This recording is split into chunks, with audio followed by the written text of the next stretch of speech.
Do me a favor. Could you say senator instead of ma'am? I love these members that get up and say, read the bill.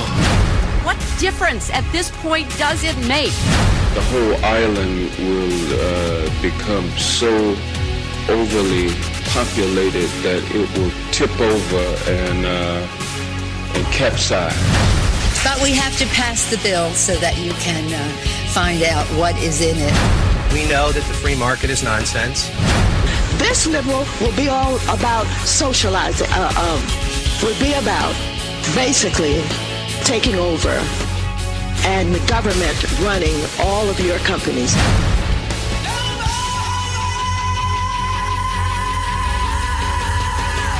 The time has come for unfiltered, politically incorrect common sense. Welcome to the wild world of Cowboy Logic.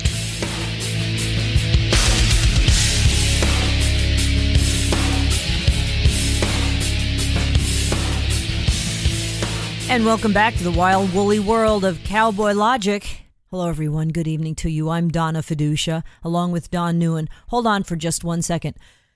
Oh! Okay. That was Primal Scream. I just needed to do that. They did it. I thought you were going to sneeze. No, they did it. Don has no idea what I'm talking about because I didn't tell him. Congress has exempted themselves from Obamacare. Surprise, surprise. We need a Gomer Pyle ID here. Yes, we do. They have the nerves and other things of steel. They really do. CBS last week said the government has spent, Obama has spent $700 million to promote Obamacare. If it's so good, Earth to the Obama administration, if it's so good, you don't need to spend money promoting it. Everybody knows it's a train wreck. Everybody knows it stinks. How about Earth to supporters of this? My horses smell better than Obamacare. Actually, horses smell pretty good to me, but that's besides the point. So Congress, late Friday afternoon of last week, because remember a couple of weeks ago, they said, the word leaked out that they were trying to do this. And they backed off as soon as everybody was up in arms. So everybody thought, okay, fine, they backed off. They're not going to do that.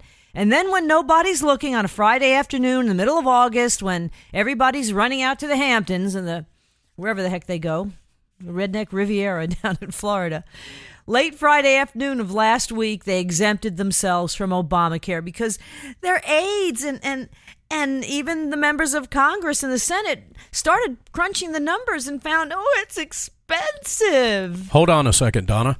Yes. For all those who supported Barack Obama, the Democrat Party, Nancy Pelosi, Harry Reid, the shoving Democrats this down everybody's shoving throat. Everybody. We have a Cowboy Logic alert, and here it goes. Uh-oh. This is a Cowboy Logic alert. Yes, the slime buckets in Congress, after forcing Obamacare down our throats, are now saying, bye, we don't want it.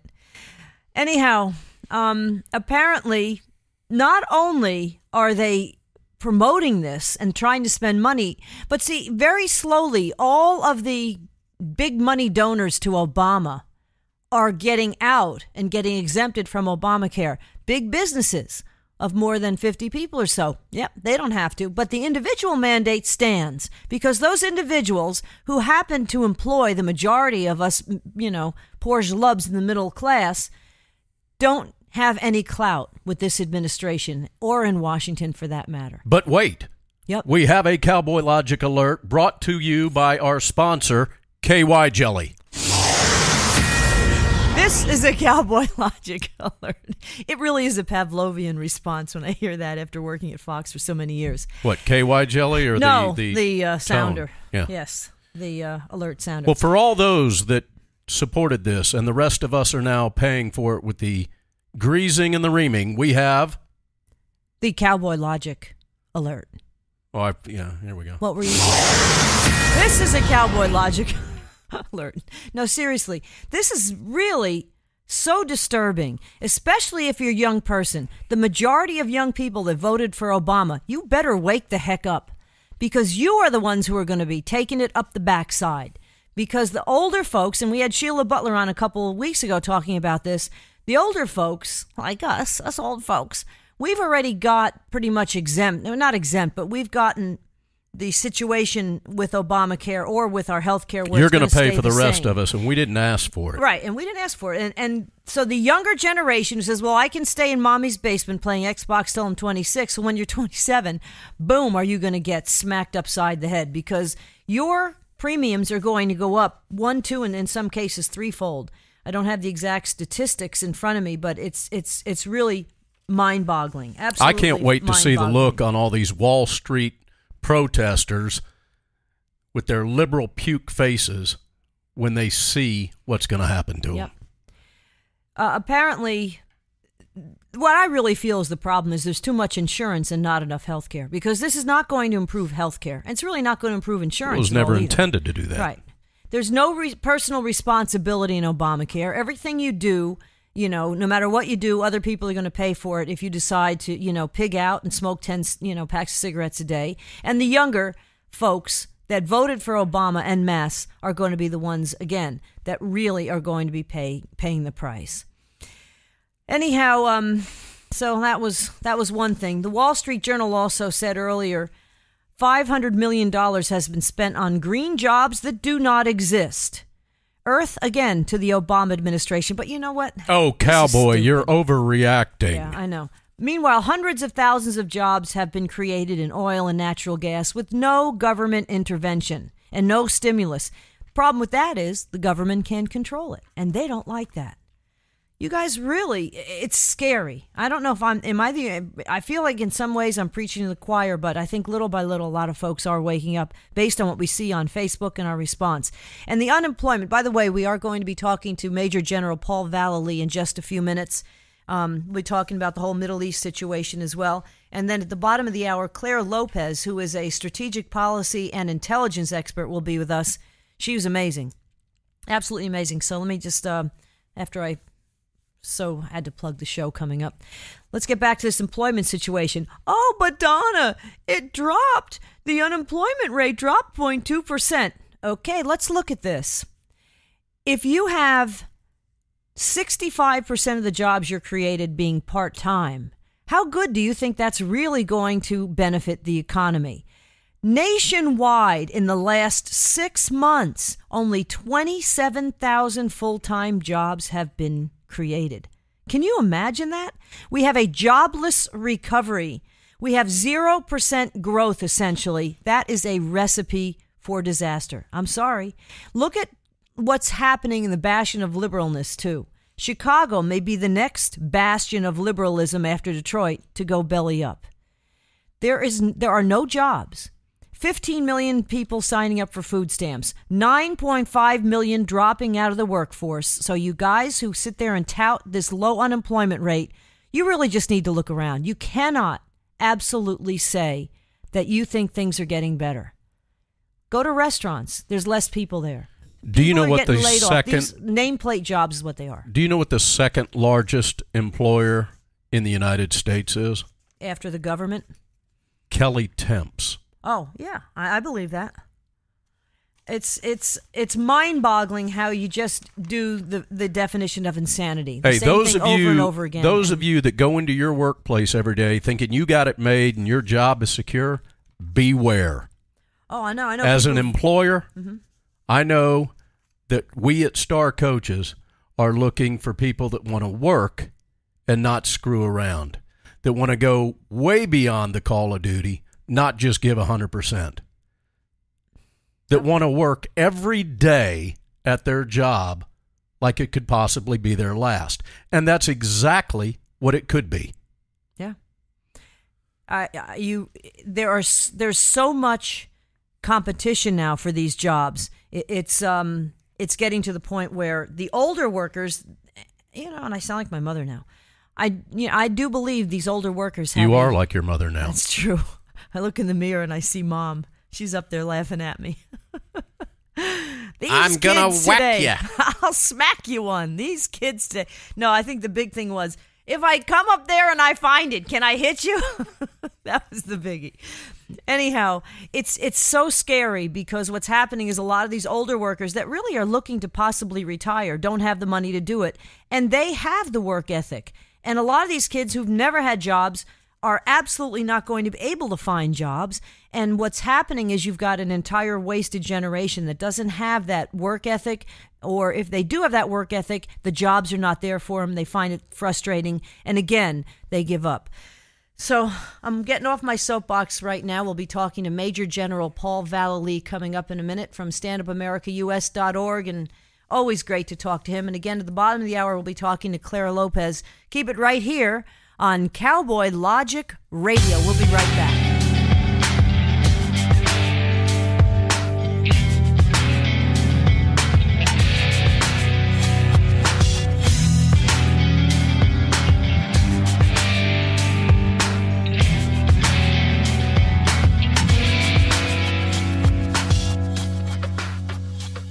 You're listening to Cowboy Logic Radio, the official radio show of StandUpAmericaUS.org. Cowboys didn't dance, didn't wear designer shirts. Their hearts were filled with memories, their bodies filled with hurt. They would sit around the campfire and exchange a piercing glance. Back when the West was really wild, cowboys didn't dance, yes. When cowboys didn't dance, didn't wear designer shirts. When their hearts were filled with memories, their bodies filled with hurt. They would sit around the campfire and exchange a piercing glance, yes. Back when the West was really wild, cowboys didn't dance. Don NEUEN, co-host of Cowboy Logic Radio, wears Vallely hats exclusively from the Cowboy Shop, and so can you. Visit thecowboyshoponline.com or call them at 888-854-6913. That's 888-854-6913. And another day of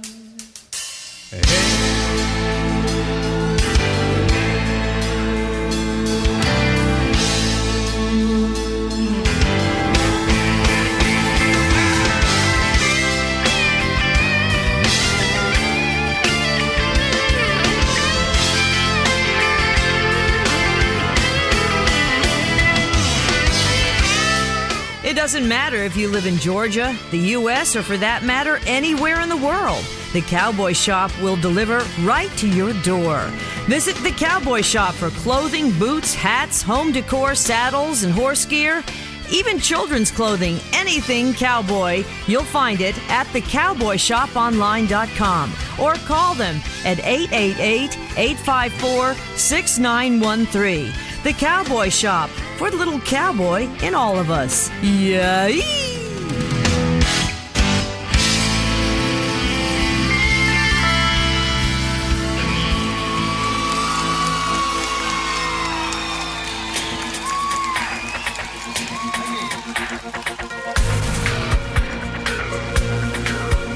Hey, this is Nick Polizos, Captain Conservative from Low Tar Radio, and you are listening to Cowboy Logic Radio on the American Pride Network.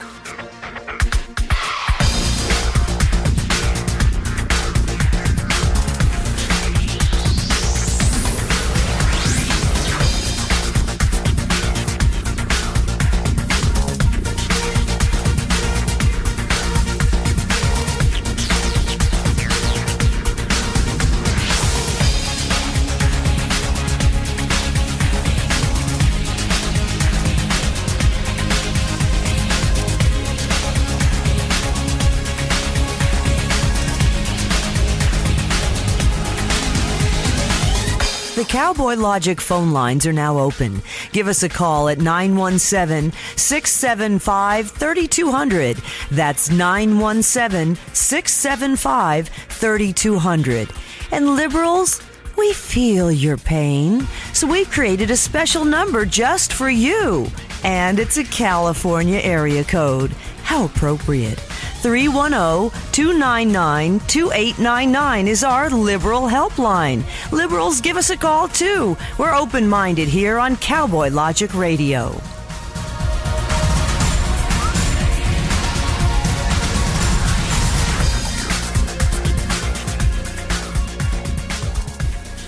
We're back on Cowboy Logic Radio. I'm Donna Fiducia, along with Don NEUEN.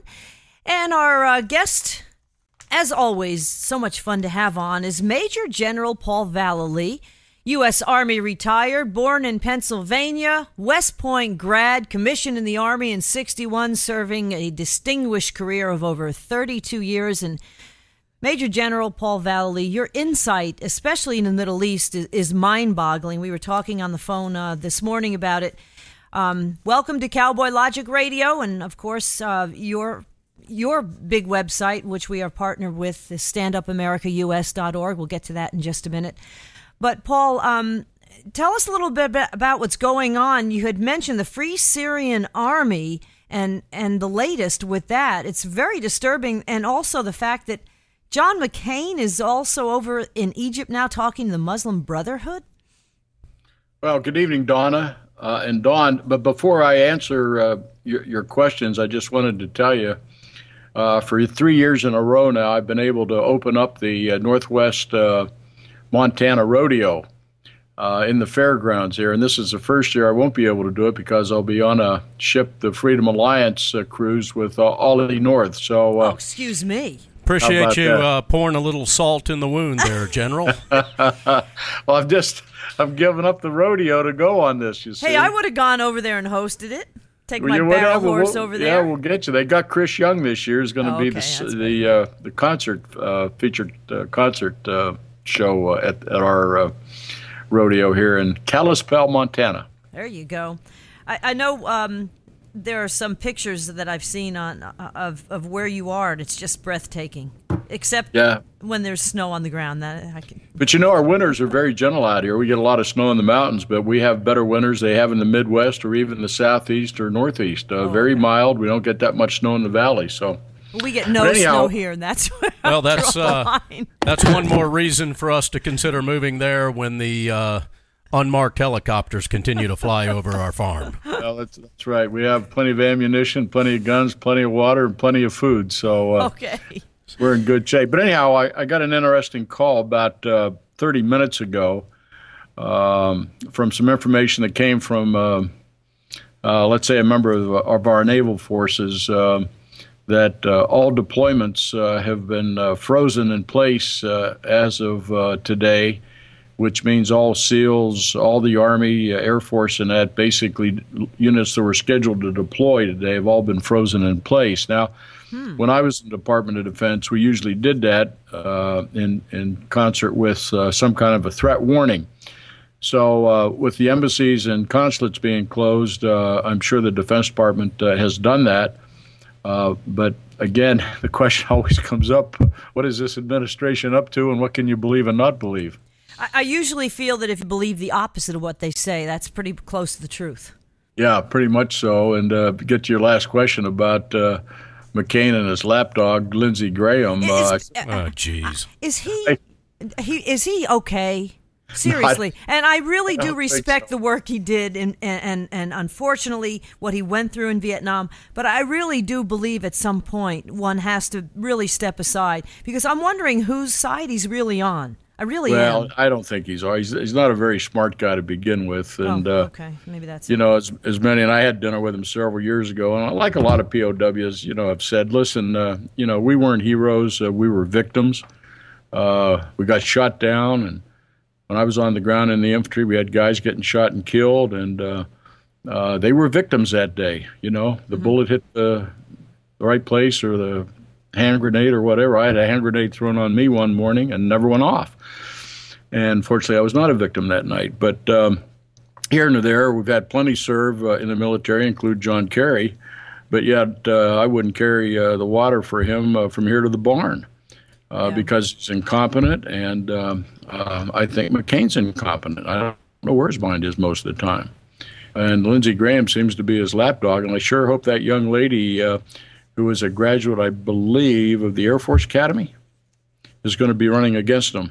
Oh, yes. I heard about her this morning, actually. And she's sharp. I saw her. But anyhow, I got a call yesterday from my Middle East coordinator, and we were put in touch with the senior commander of the Free Syrian Army. So through translation yesterday, I was able to talk to him for about 20 minutes. Now, what is the difference? Are these the same freedom fighters that supposedly, now that this is finally coming out, that we were funneling arms to through Turkey from Benghazi, from the consulate in Benghazi? There's 5 or 6 different groups over there, and then they're broken down as well. You've got Al-Qaeda, you've got Muslim Brotherhood, you've got the Free Syrian Army, you've got offshoots of that to some degree. But for the most part, the Free Syrian Army are those that really believe in a secular society. They're looking for freedom. I've met with many of their commanders over there on 2 occasions last year and then talked to one of them yesterday. But they are not the Al-Qaeda, Hezbollah type. They hate the radical Islamists because they know they take them down the roads of Sharia law with no democracy, no freedom, tyrannical governments, and that's one of the reasons why you see the Muslim Brotherhood being defeated in Egypt. A lot of people don't realize the Muslim Brotherhood was kicked out of Egypt in 1954. Seems like, yeah, I know that, and it seems like the Muslim Brotherhood, at least the Egyptian people, have some semblance of an education. Unfortunately, if you don't have the culture, that's when it creates this vacuum that allows these radical groups like the Muslim Brotherhood and Al-Qaeda to kind of creep in. Am I wrong in that department? Well, no. The Muslim Brotherhood, and I met with a member of the Muslim Brotherhood in Antakya, Turkey last year, along with an interview with Al Jazeera. They dress up, they wear suits and ties, they're educated for the most part, they're very focused, and they're the ones that are spreading the global caliphate or Sharia law around the world. This is a Muslim. That's the leaders. That's the leadership. The followers are not like that. Yeah, and then they support the radical Islamist group. That are scattered throughout the world, whether it be in Iraq, whether it be in Afghanistan, or whether it be in Yemen. So it's a very well-developed network. They work through the mosque throughout the world, prayer 5 times a day. Guidance is given over the internet, basically, coming out from Muslim Brotherhood in Riyadh or Mecca, where a lot of it emanates from, right in Saudi Arabia, who would think. And so they basically, with the network they've set up with Al-Qaeda, they've got a great communications network. They work off cell phones, they work off the computer, and of course it looks like maybe we hacked into them with this latest threat to our embassies. Do you feel we're weaker because of this threat and the action the Obama administration is taking? Does it show a sign of weakness? We are plain weak. Mm-hmm. From the White House to the CIA to the upper levels of our Defense Department. We're operating in a politically correct environment, using tremendous restrictive rules of engagement for our forces that are deployed forward. We have no forward strategy. We have generals and admirals that aren't standing up. They're basically falling in line in the political character of the political leaders. And those leaders don't know what to do. They're totally inept that we have in government. And it's just not me saying this. You can see them displayed on television and reports. General Dempsey, West Point graduate, chairman of the Joint Chiefs, he's about as clueless a guy as I've ever met. And I met him as a brigadier in Baghdad in 2003 when he was assistant division commander. What do you really think?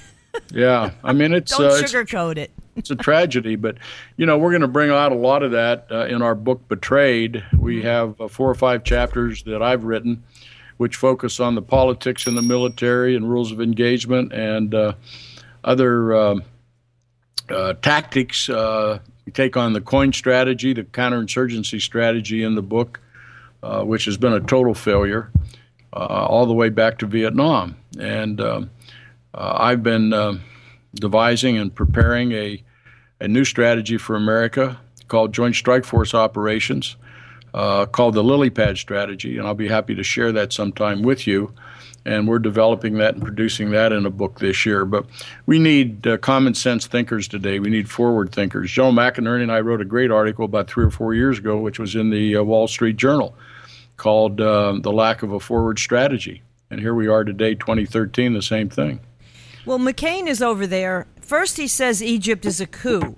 And if that is the case, then that means we can't send any military aid or money or anything over there. That's all smoke screen stuff. Right. So now he's meeting with the Muslim Brotherhood and also with, I guess, other military leaders trying to bring both sides back to the negotiating table and end the violence. Oh, This is absurd. It's you absurd. really got to wonder what's going on over there. Yeah, I mean, it looks like the Palestinian Israelis. Bring them to the peace table, the peace process. There is no peace process. Mm-hmm. I mean, it's just ludicrous that we're lulled into this, what I call the sea of ambiguity by these politicians. Even when McCain went over to Syria, he met with the wrong people. I had one of my people there, part of the Syrian opposition liaison group, which we put together last year for our liaison office in Antakya, Turkey, right across the border from Syria. So when you look at who's been over there, who has vetted the opposition groups, as far as I know, I'm the only senior guy that's done that. Well, you said the Free Syrian Army they want freedom. They don't want a republic. They don't want a democracy necessarily. They don't understand it. They don't, exactly. The whole Middle East doesn't. But they do understand freedom. Yes, exactly right. So Bush went over to try to peddle democracy, and I said, democracy? They don't learn it in the schools. They have no clue what it is. I had Abu Hussein, who's one of the commanders in the Free Syrian Army, came up to me and he said, you keep talking democracy over there. He said, we've never studied this. We have no idea what a democracy means. We've been under tyrannical governments for almost all of our lives, but now through the internet and through other information channels, even they over there in Syria would tell you that they want freedom. They want freedom to travel, freedom to educate, freedom to engage in business. And they don't have that, haven't had it. So what kind of a leadership then would they look to if they don't have a republic or a democracy for that matter? Could it be a parliamentarian type of government? Mm-hmm. I mean, there's all sorts of different leadership governments you can put in. They just want liberty. They want liberty, and they want people who are going to take care of the people. I mean, even there were some good kings, as you may remember. There were some bad kings, too. So, when you look at the type of government, they can study it. They'll figure out how to do it, to have that freedom and to put the right people in. Of course, you saw what happened in Egypt. The wrong people got in. Pushed by this administration. And backed by this administration. And we know that the Saudi Arabians are the ones that really start backing the Egyptian military and were responsible for the funding, millions and millions of dollars coming into Egypt to solve the food situation there and to allow the military government in a period of time to transition to maybe an elected government next year. But the Saudis are behind a lot of the things that are going on over there. They play it very coyly. They behind the scenes, but they fund all the money. They're funding most of the money for the mosque in the United States. Yeah, well, I found out that's today been going on for a long time.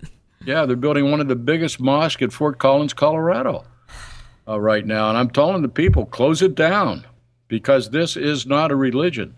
They can they can put it right by, where the World Trade Centers were. They're going to put it anywhere. Yeah, and that's not going to go forward, as you may know. Well, I know they've been having a lot of problems with it. But, yeah, you were saying it's not a religion. It is a way of life. It is ideology. Pushed on the people. Exactly.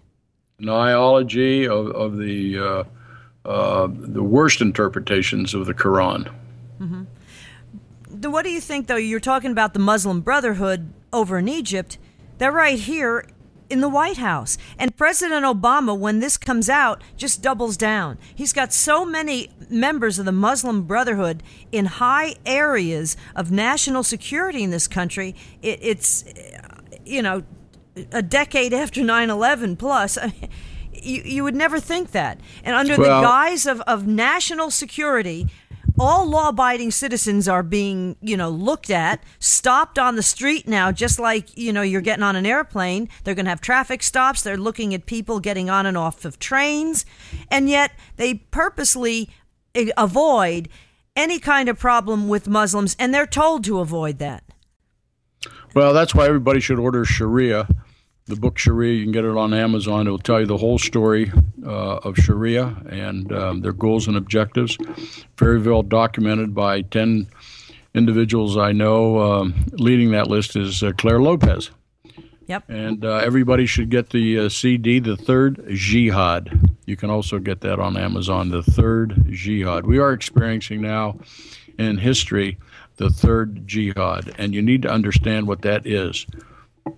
Well, we're going to have Clare Lopez on right after you, as a matter of fact. Yeah, she'll tell you all about it. Yeah, and it's, to me, it's upside down. I mean, you can't racially profile if it's a Muslim situation, but, you know, if you're a Tea Party, what's it have to do with race? Tell me. What's it have to do with race? I know. Well, there's no race here. No, but it's the human race. Middle East, exactly. Well, look at Brennan. He's as white as they get. Yeah, that's true. And even Obama's request for student aid for college, when he put it in as a foreign student, he listed his religion as Muslim. Yeah, which, again, I know Clare Lopez feels that that's questionable because he might have not been an adult when he listed it as a Muslim, but he certainly was an adult when he... in college, you're an adult, aren't you? Yeah, well, I know that was afterwards. Yeah. Even the CAIR, C-A-I-R, right, which is a front, many people think, for radical Islam here in America, despite being blackballed by the FBI, which still suspects it's fronting Hamas here in the United States. It doesn't even, I'm looking at a piece of paper here that says, a report that says, its Democrat ties are so deep that even when they don't have to file a tax return, the government looks the other way, and yet Tea Party groups are totally stonewalled and stopped, and nothing. The CAIR organizations are just rubber stamped. Well, the radical Islamists are going to continue to march around the world until governments stand up and look at them as the enemy threat to their country. And until you identify the enemy, you're not going to defeat it. And that's what's happening in America now. And when I go into the Middle East, I talk to them. We have no respect abroad anymore. They know we're weak. They know Obama will do nothing. He'll talk, and he'll do nothing. So when you have that, and then you have the number of people in Washington, D.C. that work in our bureaucracy that supports what's going on and don't speak out. Yeah. And they lie and deceive. And, of course, after we finish the Extortion 17 book, Betrayed, then I'll be coming out with a new book on Benghazi with Charles Woods, father of Ty Woods. I just talked to Charles today, and good. He and I will be back in Washington for the anniversary of Benghazi in September. So we're working a lot of things at Stand Up America on all these projects. That's why we'd like to have anybody in the audience go to standupamericaus.org, support us any way you can. We've just formed also the Citizens Commission for Benghazi, and that it was done in concert with Accuracy in Media, Roger Aronoff. And so that is all over the press, the new Citizens Commission. You can Google it on Benghazi, because we feel the House investigations, Don and Donna, if I could compare it to football, they take it to the 20-yard line. Mm-hmm. But nobody ever gets it into the end zone. Yeah, nobody ever is really held accountable and goes to jail for criminal activities, for treason. Nothing ever happens in Washington. No, because they go out and have dinner afterwards and yuck it up, and, everything's hunky-dory. Old friends. And the Republicans have such an opportunity, but most of them are... what do we call it, Don? Lack of cojones? Yeah, gouillons.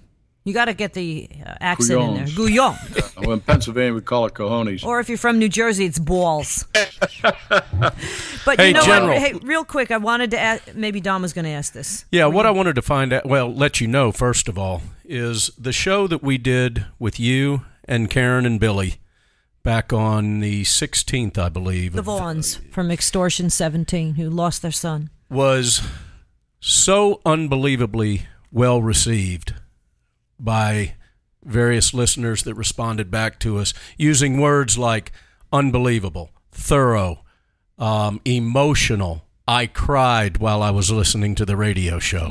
So did I. Well, yeah. And that's one reason they may have cried.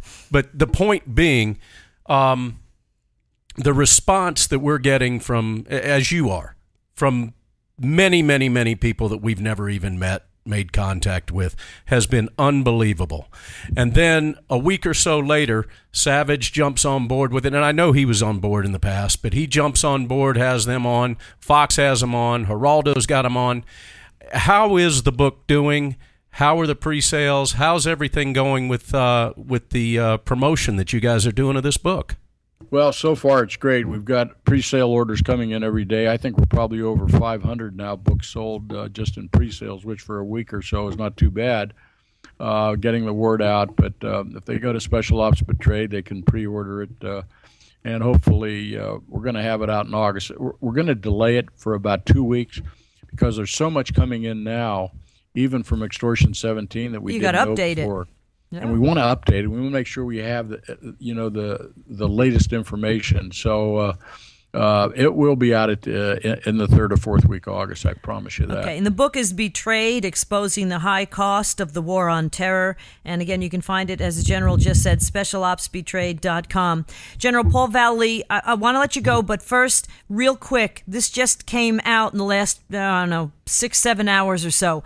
Valerie Jarrett, who really is the mouthpiece for Barack Obama, extreme right-hand man or woman for Barack Obama, is now reportedly the person that gave the stand-down order in Benghazi.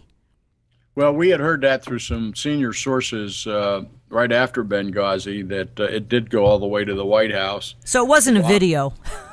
No, it wasn't a video, but Obama won't do anything without the advice of Valerie Jarrett. And we know she's a Muslim supporter. Yep, she's Iranian-born. And she's there's not a lot Muslim, of things. She's a supporter. Yeah. Well, Iranians are Muslims. Well, I know, but I don't know whether she is a Muslim per se, but who knows? She's from Iran. Who knows, right? Yeah. But she's sympathetic. We do know that because of the people that has been recommended through her into the White House and some other positions. But Barack is really the biggest mouthpiece for anything that they want to feed into him, including George Soros and others. So he's been developed as being very articulate. He's a man-child. He's never grown into a man. He's not historically, how should I say it, educated. Well, he's a pretty really face. He doesn't understand. He gets the point across. So we have a totally inept commander-in-chief, and the sooner we get him out of office, the better we'll all be. Well, you just got to wonder, in my opinion at this point, and I can't believe more people are not waking up, although I do believe it is starting to happen. I really question if he has America's best interest at heart. That's no, he doesn't. Simple to say it. Well, okay. I don't question that. Well, no, I don't question it. No, he public, doesn't. He has his own best interest at heart and his followers. George Soros' money. Okay. So they have an agenda. That's another great DVD that's out. It's called The Agenda. And it goes all the way back to the 60s, and it outlines everything that's been happening, and it's all come true. So it's the information's out there, Don and Donna. If people would just wake up and study a little bit and read and become educated what's happening in the world. But, even today I was out, and a number of people, they just live in a bubble. Mm-hmm. Oh, we see them every day. Until they wake up one day and they have no internet and they have, heat. No air conditioning, no gas for their cars, and all of a sudden everything is skyrocketing as far as cost is concerned, starting with your health care. It's got to smack everybody in the face. I truly thought the internet would wake people up sooner. I'm very surprised it hasn't, but I think I call them, I know Rush Limbaugh has touted them as low information voters. I just call them intellectually lazy. Well, that's true. Hey, by the way, Rush did come on board for our causes today, too. I don't know if you saw that. Yeah, so we got Rush on board of what we're doing. How about Levin? Is he going to jump into the picture? Mark's in. Yeah, awesome. Mark. Yeah, we've got a number of people, even at Fox. I can't remember the senior people at Fox that are backing what I'm doing, but they're all behind me. Good. Hey, to get terribly politically incorrect here, alienate all potential liberal listeners that we may ever have. How How about sharing with us a little bit about Nemo Arms? Because the majority of our listeners own guns.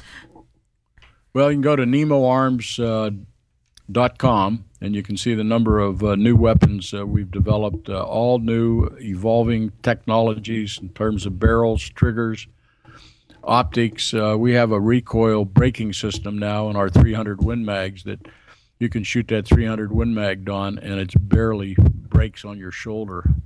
Oh, I've watched the videos. Win Mag could really bang on your shoulder a lot.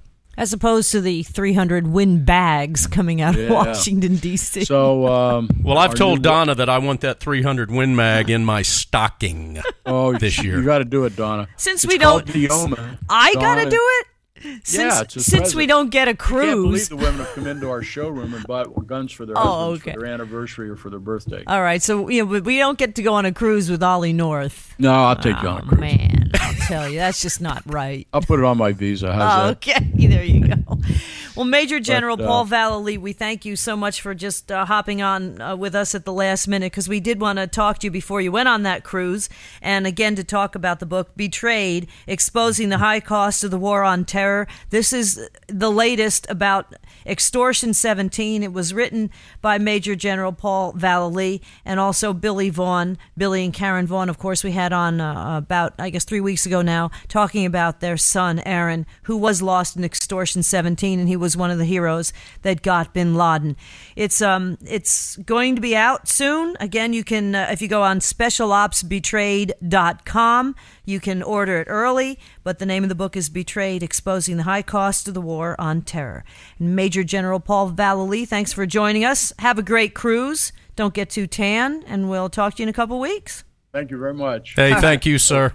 Thank you for your show. All right. Thank you. Bye.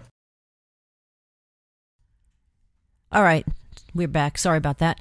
We are going to be back in just a moment as well. Take a brief break. And we will be talking to Clare Lopez. As the Major General said, she is the go-to person when it comes to the Middle East. You don't want to miss this one. Stay tuned right here on Cowboy Logic Radio.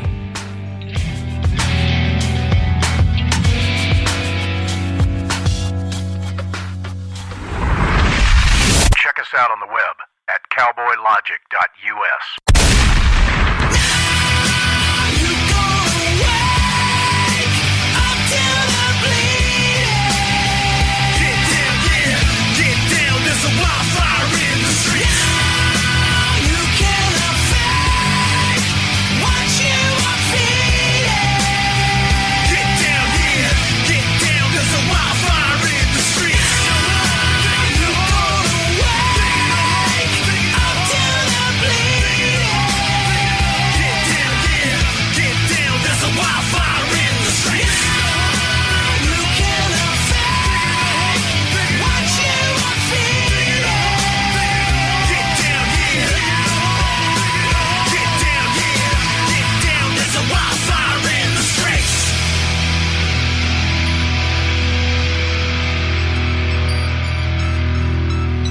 Listening to Cowboy Logic Radio, the official radio show of StandUpAmericaUS.org.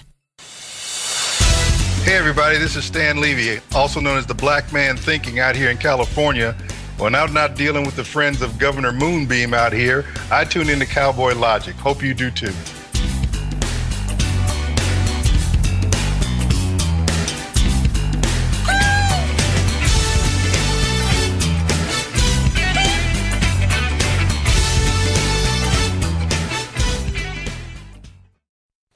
Hi, I'm Trevor Moore. Due to the recent revelations that in order to fight terrorism, the NSA has been using a secret court order to spy on every single Verizon and AT&T customer, Americans have become outraged and concerned about their rights to privacy. But along with that concern comes a feeling of hopelessness. I mean, what can we do? Vote in new leaders? Well, the problem is that during an election, each candidate pretends to not be an asshole. Then when they get the job, they reveal that they've actually been a complete asshole this entire time. You just look at these people they're going to let us pick from in 2016. You think that they're not going to be giant assholes? No, elections are of no use. The only way to fight back against our country's excessive wiretapping and data mining is to make it irrelevant. That's why we're launching Operation Everyone Talk Like a Terrorist all the time. If we all openly discuss terrorist plots in each of our phone conversations, then eavesdropping on those phone conversations becomes pointless. It's simple. We just need to work it into our daily vernacular. For example, instead of saying, "I love you," you could describe a terror attack. The larger the scale, the more you love the person. Hi, Mom. I just got out of school. Can you pick me up? I'll be there in 15 minutes. I'm gonna use a truck bomb to blow up the Brooklyn Bridge. I'm mailing anthrax to Pierce to Morgan. Or, nonsense about God's will being great could mean affirmative, while horseshit about multiculturalism could mean negative. Hey man, they have a 7:30 show, and do you think you can make it in time? God is merciful and his love is unchanging. Did you already get me a ticket? Anti-racist is really just code for anti-white. Did you want me to? Those that don't live by God's law deserve death, since I'm kind of tight on time. Alright, I'm going to set off a pipe bomb at Disneyland. Flying a Cessna into the Sears Tower. And those are just a few examples. You can make up your own. Have fun with it. But it's time for us to stand up and protect our rights. Because those assholes aren't going to. I'm going to set off a nuke at the MTV Movie Awards.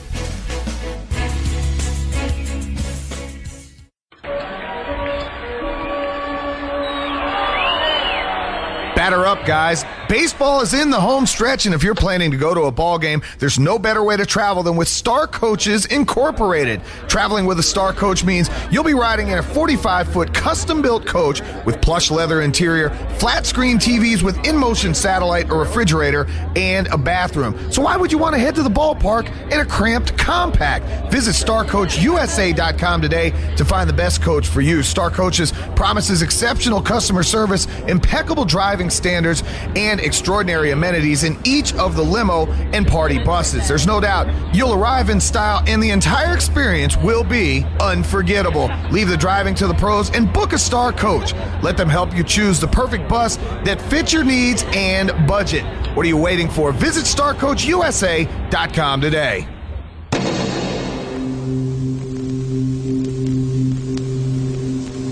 See this cute little vial here?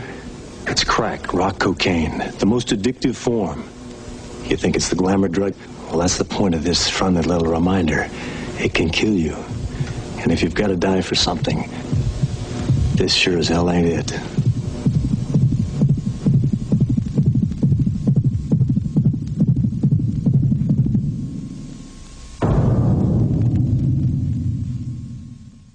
Hi, this is John Ondrasik of Five for Fighting, here for RAD, the entertainment industry's voice for road safety.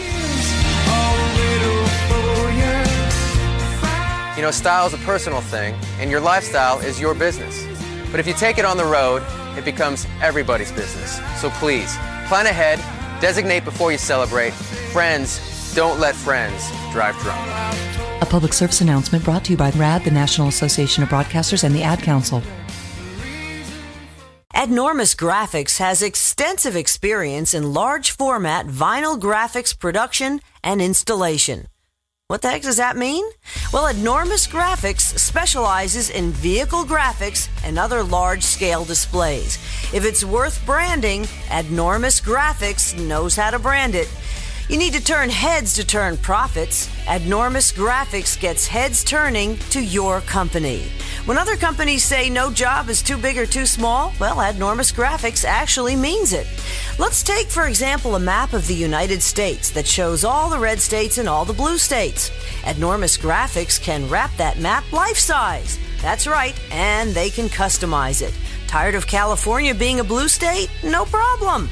Call Adnormous Graphics and ask them to wrap the entire state of California in red vinyl. Problem solved. No more blue state. Well, speaking of a map of the United States, Adnormous Graphics offers nationwide service and installation.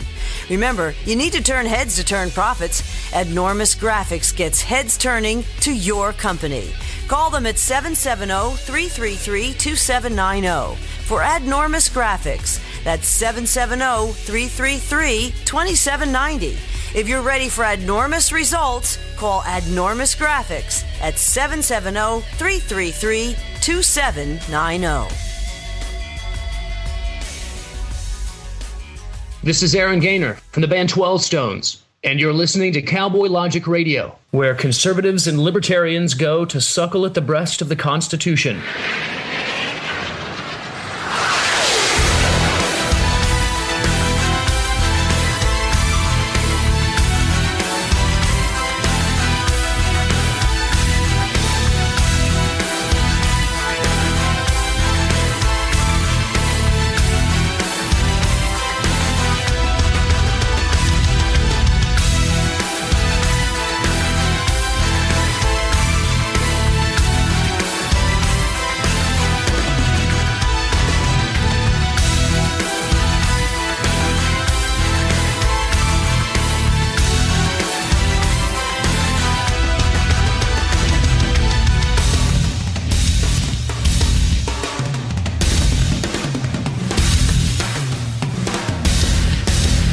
You're listening to Cowboy Logic Radio.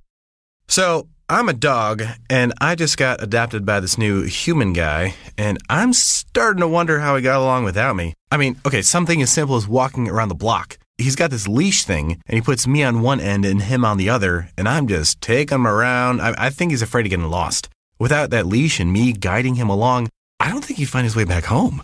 But it's kind of cute. A person is the best thing to happen to a shelter pet. Be that person. Adopt. Brought to you by the Ad Council and the ShelterPetProject.org. At highway speeds, the average text takes your eyes off the road for about 5 seconds. That's enough time to travel the length of a football field. Stop texts, stopwrecks.org. Brought to you by the National Highway Traffic Safety Administration and the Ad Council. You're listening to Cowboy Logic Radio, the official radio show of StandUpAmericaUS.org. You know, do me a favor. Could you say senator instead of ma'am? I love these members that get up and say, read the bill. What difference at this point does it make? The whole island will become so overly populated that it will tip over and capsize. But we have to pass the bill so that you can find out what is in it. We know that the free market is nonsense. This liberal will be all about socializing, will be about basically taking over and the government running all of your companies.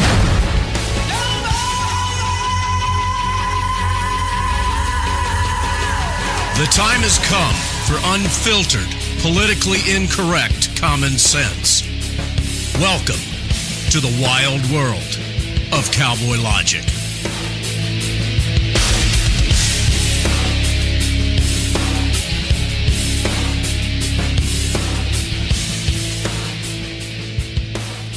Welcome back to Cowboy Logic Radio. I'm Donna Fiducia, along with Don NEUEN. And our guest this evening is Clare Lopez. Clare M. Lopez is...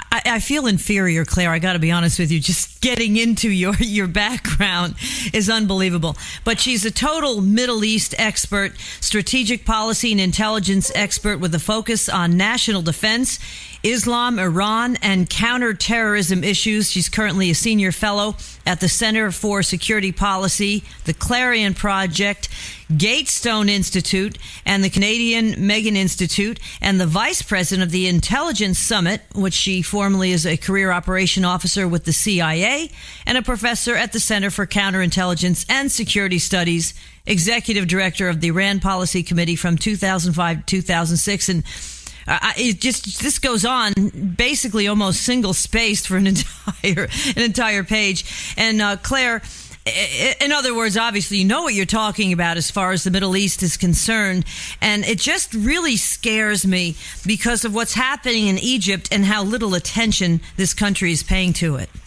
Well, thanks to both of you, Don and Donna, both for having me. I'm really happy to be able to be on the program with you.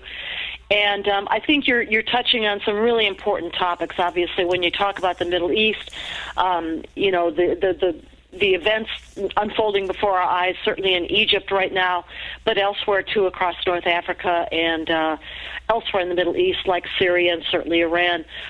These are absolutely key issues, not just for the regions in which they find themselves, those countries, but also for the United States. And the way things go over there can very directly have an impact on the lives of Americans here back at home. Why do we think this Arab Spring is so good? I mean, I think I know the answer. It seems like this administration can do no wrong anywhere, and the media certainly isn't going to hold them accountable. But what's going on in Egypt is in my opinion, the people are rising up. They don't want another 40 years. They see what's happened in Iran. They're trying to avoid that, and it's getting no play here. But the Arab Spring was just a wonderful thing. Well, when the I don't even call it the Arab Spring, by the way, I call it the Islamic Uprising, first broke out in Tunisia in late 2010. The sequence of events, I think, had led up predictably to that point. And with a tip of the hat to some of my very brilliant colleagues like Steve Coughlin, formerly U.S. military, a lawyer, and with the Joint Chiefs staff, foremost Islamic expert on Islamic law in the country, and my mentor and friend as well. He outlined a series of events that almost led inevitably to what happened. And here's the way he put it, that in mid-2010, summer, like July 2010, Al-Qaeda came out with its very first issue of Inspire magazine. And in that issue, in addition, by the way, to the pressure cooker bomb recipe, they also included a call to arms. Really? And the call to arms was directed at Muslims in the West, Muslims really across the Middle East, Muslim Brotherhood, meaning, to rise up and overthrow what they considered unjust Arab Muslim rulers.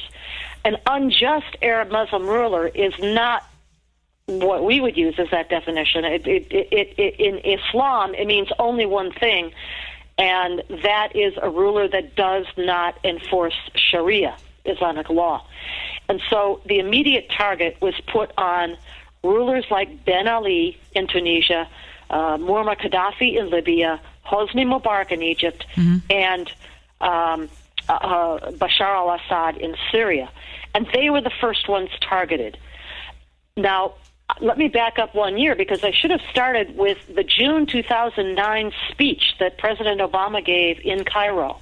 Well, just real quick, to me, he is part of this. I mean, he is pushing this very thing that you just talked about. That speech, the speech that he gave in Cairo in June 2009, I think was the green light for the Islamic uprising. He essentially told the Islamic world, when you rise up against these unjust rulers who do not enforce Sharia, my words, he didn't say that, but that's what he meant, the United States will not stand in your way and might even back you and support you. And to underline that last point, President Obama, invited the Muslim Brotherhood to sit in the front row of his audience at Cairo University for that speech at a time when the Muslim Brotherhood was legally outlawed in Egypt. Well, that's the whole thing. That was a declaration of war against our ally for 30 years, Hosni Mubarak, no saint, but someone who had been our ally and kept the peace with Israel for that length of time. Yeah, that's the whole thing. Mubarak, he was a tyrant, I guess, but he was our tyrant. And, that's always been the joke. Well, it's not just that he was a tyrant. He was nowhere near the scale or the savagery of a Saddam Hussein, let's say. Exactly. Not even close to that sort of a tyrant. But so that 2009 speech, I think, was the green light. 2010, you've got the call to arms by Al-Qaeda. By fall of that year, late September, early October, you had the Supreme Guide of the Muslim Brotherhood, whose name is Mohammed Badia, who answered Al-Qaeda's call and said that the Muslim Brotherhood declared war, jihad, against the United States of America, Israel, and unjust Arab Muslim rulers. It blows the third my piece came into play one last piece, and that is January 2011, when Al-Azhar University, the foremost seat of Sunni Islamic scholarship for 1,000 years, issued a fatwa and said that offensive jihad was legitimate. See, that's what gets me. The president of the United States doesn't have to come right out and say things. I mean, it's actually on a much smaller scale what happened with Trayvon Martin. You know, you just sit there and you say, well, if I had a son, you know, he'd look like Trayvon. That's almost like the call to action to Al Sharpton and everybody else to do the president's bidding. I mean, I liken it to people who work in an office. They know what the boss wants, and that's pretty much it. And I think in some respects, Americans are so naive because we're soft at this point. Am I right in unfortunately assuming that? Yeah, I mean, we're not just soft, we're uninformed in large part of the American public. And so while the entire Muslim world knew exactly what President Obama was saying in that speech, they knew exactly that he was behind the Muslim Brotherhood. And not just behind the Muslim Brotherhood, but unfortunately, as we saw in Libya, the United States government flipped and lent support, diplomatic support, intelligence support, military support, political support to Al-Qaeda, not just the Muslim Brotherhood, but to Al-Qaeda. And that's the real fundamental meaning and importance of Benghazi, in addition, of course, to our 4 murdered American representatives there. So the U.S. has joined the jihad, as I have written in pieces, on the side of the jihadis. But that's not the end of the story, as we're seeing. You know, the Muslim world is still in chaos. And lest anybody think this is some kind of anomaly, what's going on in Syria or Iraq, where we see the internecine Shiite-Sunni conflict reigniting again. And certainly now what is going on in Egypt. That is the norm inside of Islam. That's the norm. It's not something unusual. It's not an anomaly. Because Islam is fundamentally based on an authoritarian, autocratic ethos that rules by conquest and glorifies domination rather than elevates the dignity of the individual being. It is doomed to this kind of a cycle, and we've seen it over 1,300 plus years of Islamic history. Back to the U.S., though, because that's where you were going with your question too, Donna, I know. The other reason that a lot of people may not understand what's going on or understand how deeply American foreign policy has been influenced over the decades, but certainly in an accelerated way during the last 4 years, is the fact that the Muslim Brotherhood is here, too. I talked before about what happens over there matters to Americans here. Well, this is partly how. The Egyptian Muslim Brotherhood has a presence in 80 countries around the world. We're one of them. So is Canada. So is all of Europe. And that presence in America has infiltrated academia, the government, the media. But as far as the government goes, the top advisors on the Middle East right now and matters Islamic to the United States government, the White House, the National Security Council, the Department of State, the Department of Homeland Security, are Muslim brothers. I have my list. You want to hear it? Look who's new in the White House. I keep this handy. Arif Ali Khan, Mohammed El-Biari, Rashad Hussain. Now, we'll go back to Arif Ali Khan. He's the Assistant Secretary for Policy Development for Homeland Security. Mohammed El-Biari, Homeland Security Advisor.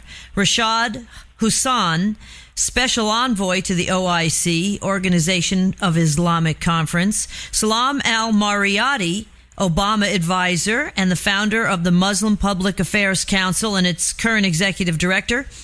Imam Muhammad Majid, who is Obama's Sharia czar, Islamic Society in North America, and Ibu Patel, who is the Advisory Council on Faith-Based Neighborhood Partnerships. I mean, 4 years ago, I thought, we had no Muslims in this country. It's half of 1%. And well, it's a little more than that. I mean, according to the most recent Pew survey, they're probably, which was taken in 2007, so add a bit to that. Now they're probably close to 3 million Muslims in the country, which would be round about roughly 1% or almost. Well, it's 1%. Grown dramatically, and I do believe this administration is putting our tax dollars behind that. I mean, the thing that really gets me with this whole immigration thing is that's going to open up the Middle East as well. Well, there is a problem with immigration in a couple of senses. And by the way, this is of primary concern to our Canadian neighbors to the north as well.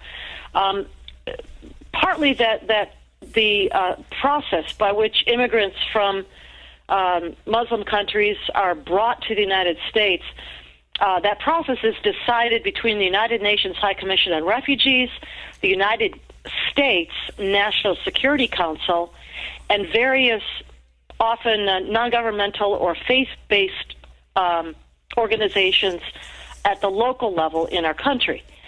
The states, the 50 states, have next to zero say in what immigrants they are forced to take into their communities, where they come from, how many of them will come. And I think that is one problem. Another problem is the fact that there is often little consideration given, it seems, to how the incoming immigrants will fit in terms of culture and background and well, they don't. They don't. In Detroit, you press 3 for Arabic already. And look at Detroit. The problem is, and you can see if you would study history, I don't mean you obviously, but I mean if people would study history, that the Muslims refuse to assimilate. It's their way or the highway, and that's it. And it's causing huge problems over in Europe.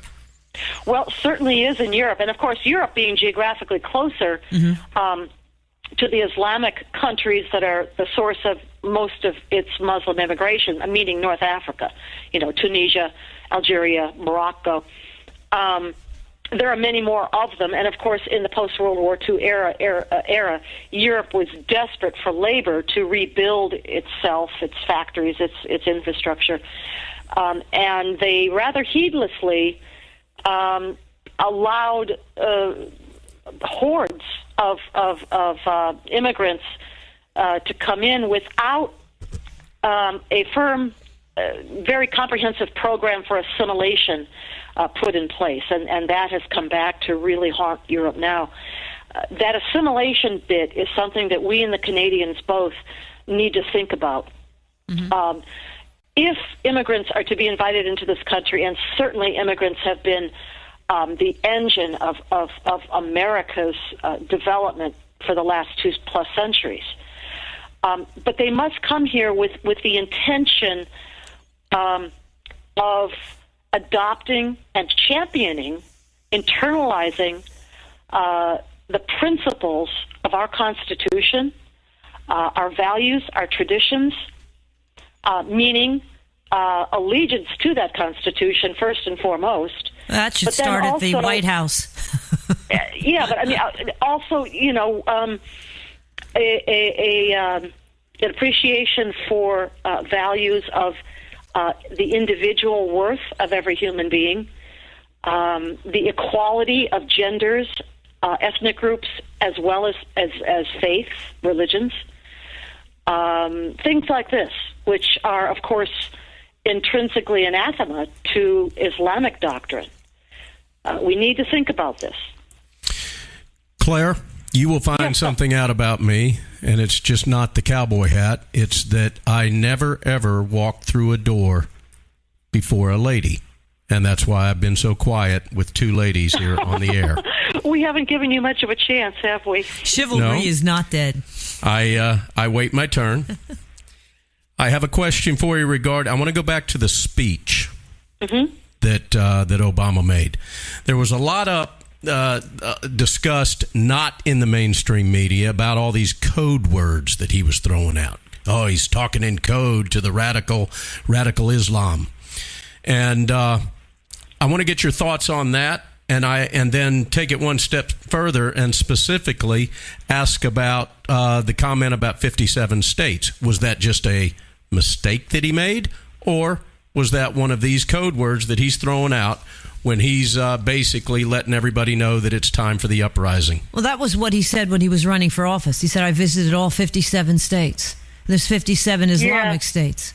Oops. Well, I'm not all that convinced about this, Straussian speaking in code kind of thing.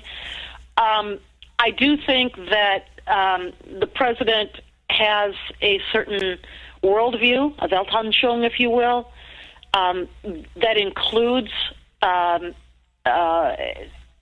sympathy towards Islam and the Islamic world, and an antipathy towards the West and America and American history and our past record of achievement of power in the world as something negative and evil, as well as a negative outlook on the entire colonial period, which included, of course, European powers like Britain. So I don't think it's necessarily that he's speaking in code per se, but that this is his worldview. And when he speaks, he is speaking in the language that he was taught as he was mentored, studied, and was growing up. And that milieu that he grew up and studied in was a very liberal, leftist, anti-American, Marxist, pro-Islam set of surroundings, whether it be overseas in Indonesia, where he attended Islamic madrasa as an Indonesian Muslim citizen. Yeah, his religion was listed as Muslim. Or whether that took place over in the United States when he finally joined the mainland, or came to the mainland, lower 48, and attended university at Columbia, where he would have been influenced by chairs of departments, like the chair of the Edward Said chair. What is his name? Rashid Khalid. So that worldview comes out in the way he speaks. When he dropped that phrase, 57 states, maybe a Freudian slip. Who knows?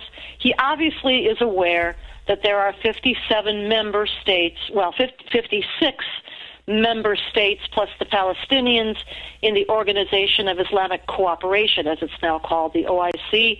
This is the head of state international organization that includes, that touts itself as the representative of the Islamic Ummah, the Islamic population of the world, borderless, although states are the members. But the OIC touts itself as the voice and the representative of the Islamic Ummah. So clearly it's in the front of his mind. His actions, I think so. Bowing to all these heads of state in a way that would show that they are superior to him. Bush never did that. Half the time, his wife never travels with him. Half the time, if she does, she is separate from the heads of state, which shows again that, in my opinion, that he is a Muslim by the way he acts. And it's pretty obvious to anybody who knows what's going on, and you can just even look at his actions, that if nothing else, he is totally anti-colonialist, and the movie 2016 certainly proved that. Well, obviously, within Islamic doctrine, any child born of a Muslim father, either slave or free, is a Muslim. There is disagreement among the scholars, however, about what the status of a person is who leaves Islam before puberty.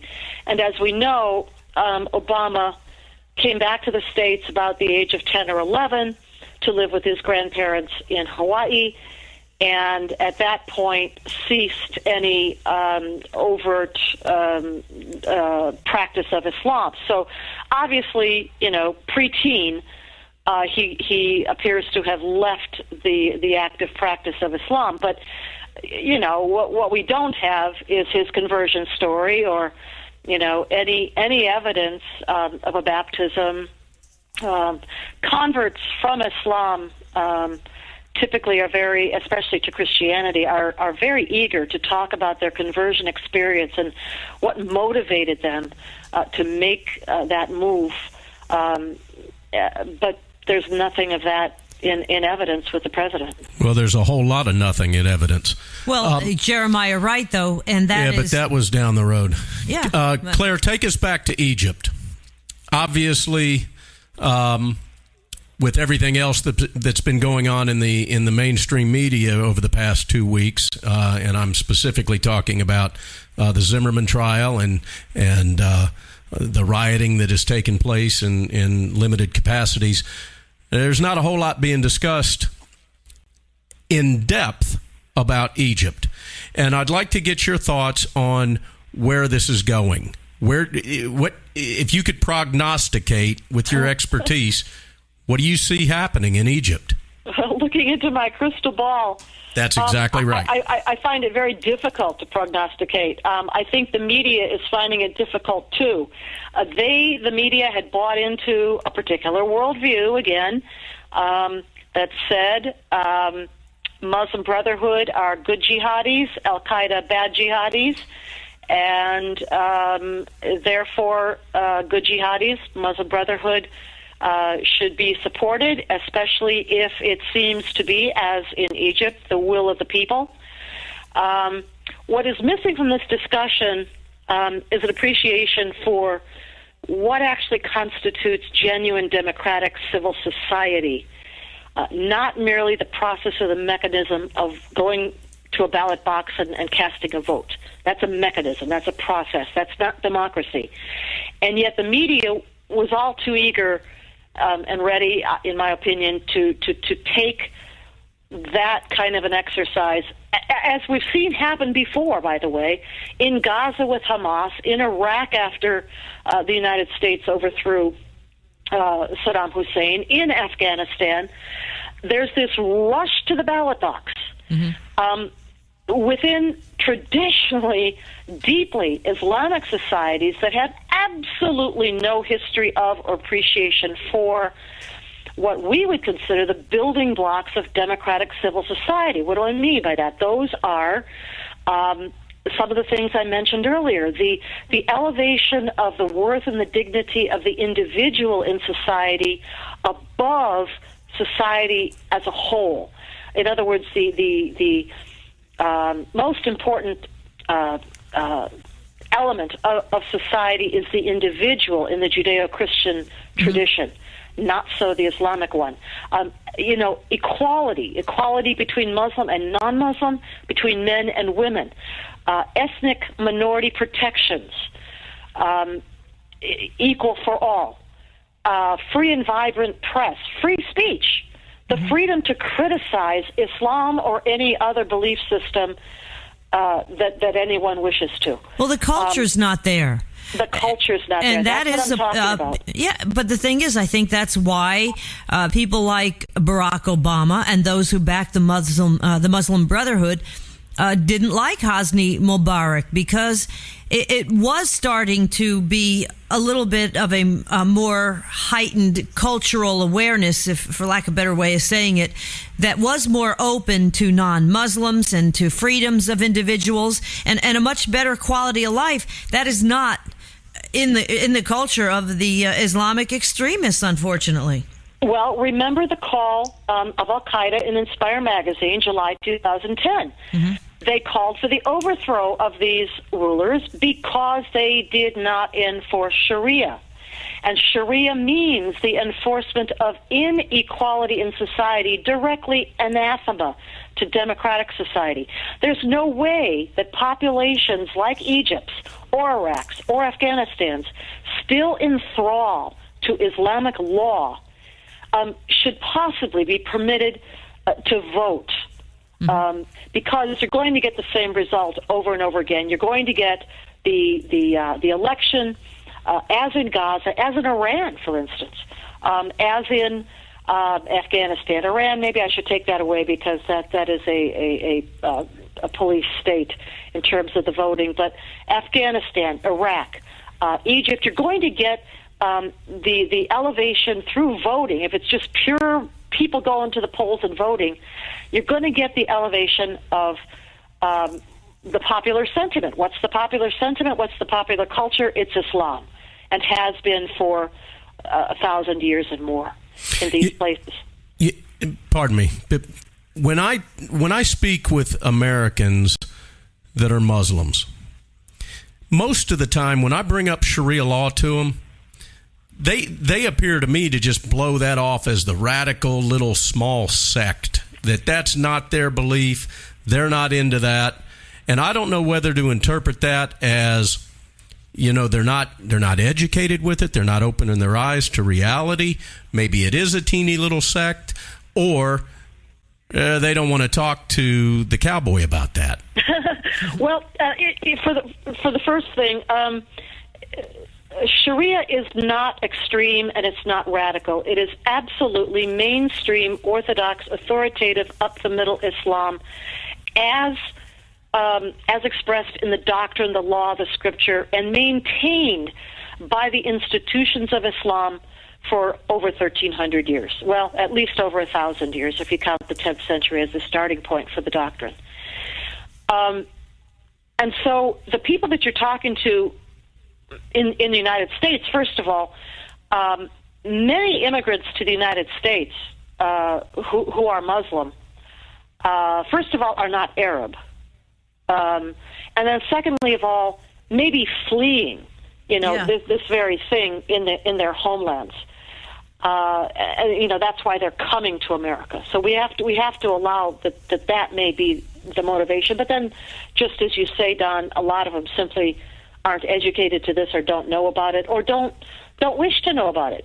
They put their head in the sand. See, here's what scares me. This media that we have here and this country, to me, is naive and almost like an infant as far as the rest of the world is concerned. And we are much younger. We're only 230 some odd years old. So we think just like a baby child would, that everybody wants to be nice and everybody's sweet and there's no problem here, when that is certainly not the case. And given the push here in this country for gay rights, women's rights, it is so opposite of Sharia law. You'd think the media would be all over this, and it's total silence. It just really blows my mind in that regard.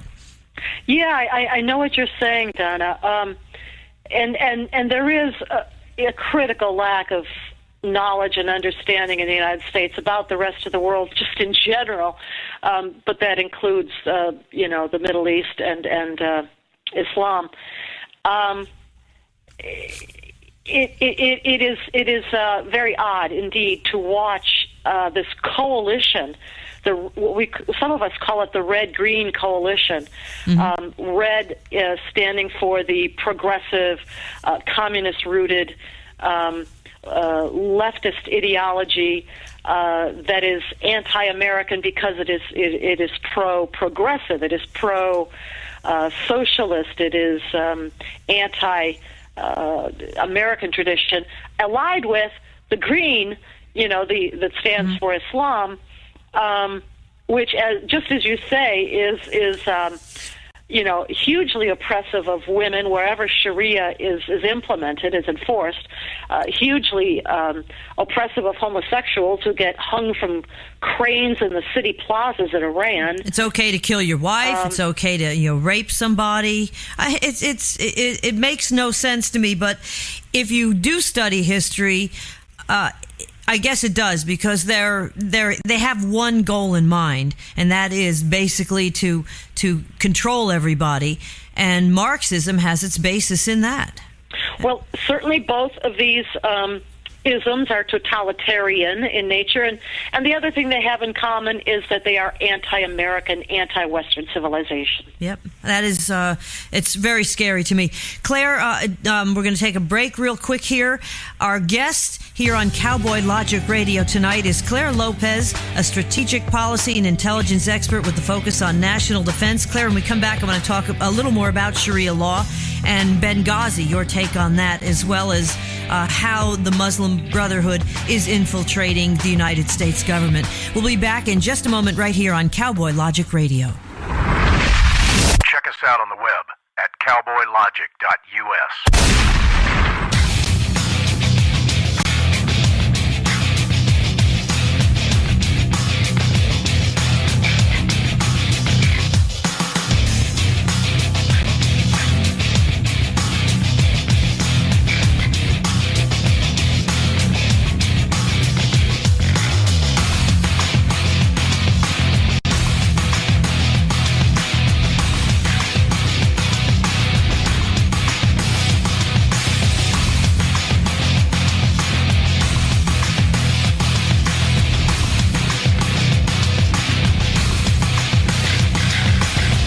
You're listening to Cowboy Logic Radio, the official radio show of StandUpAmericaUS.org.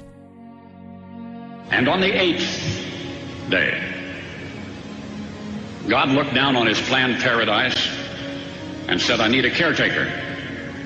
So God made a farmer.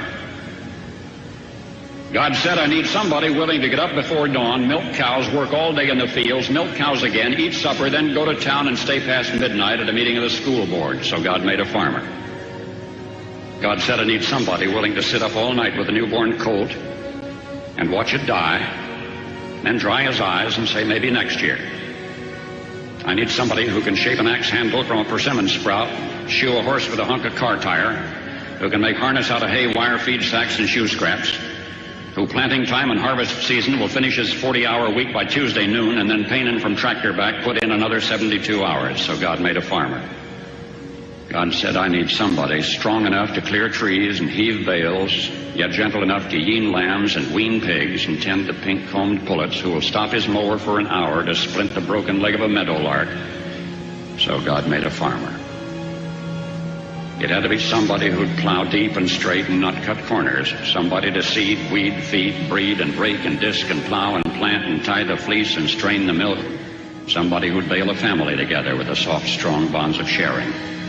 Who would laugh and then sigh and then reply with smiling eyes when his son says that he wants to spend his life doing what Dad does. So God made a farmer. You're listening to Cowboy Logic Radio. My name is Isabel. I'm from the beautiful city of Torrance, California, and I listen to Cowboy Logic Radio.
My name is Scott Winchell. I'm the National Editor-in-Chief at StandUpAmericaUS.org, and I listen to Cowboy Logic, and I hope you do too. Cowboys didn't dance, didn't wear designer shirts. Their hearts were filled with memories, their bodies filled with hurt. They would sit around the campfire and exchange a piercing glance.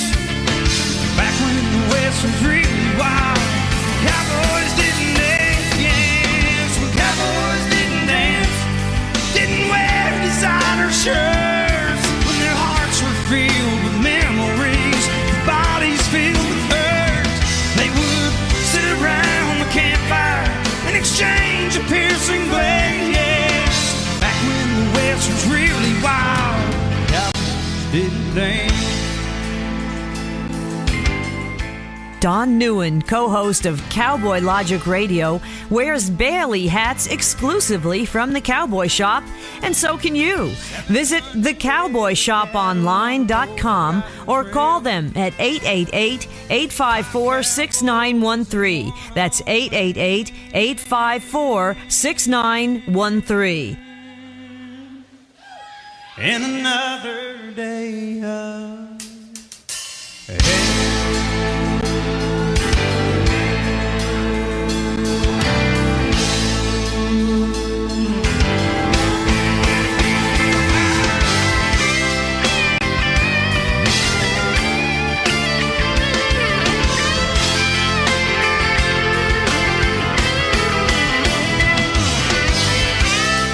It doesn't matter if you live in Georgia, the U.S., or for that matter, anywhere in the world. The Cowboy Shop will deliver right to your door.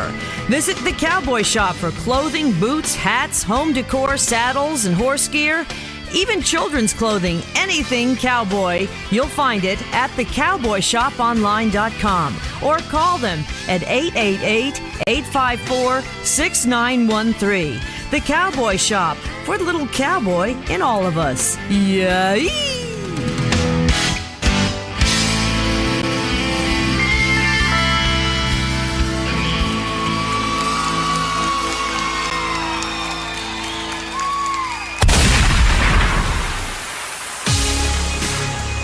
You know, do me a favor. Could you say senator instead of ma'am?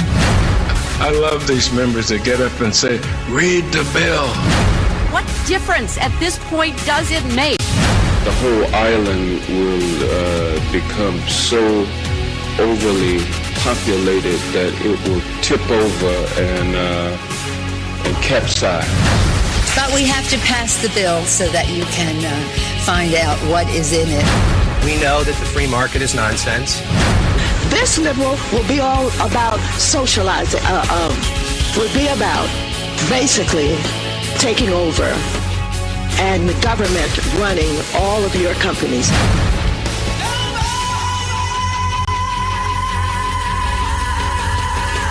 The time has come for unfiltered, politically incorrect common sense.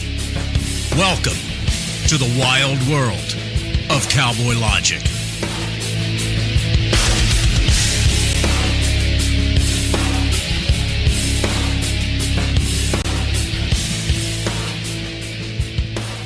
We're back here on Cowboy Logic Radio. I'm Donna Fiducia, along with Don NEUEN.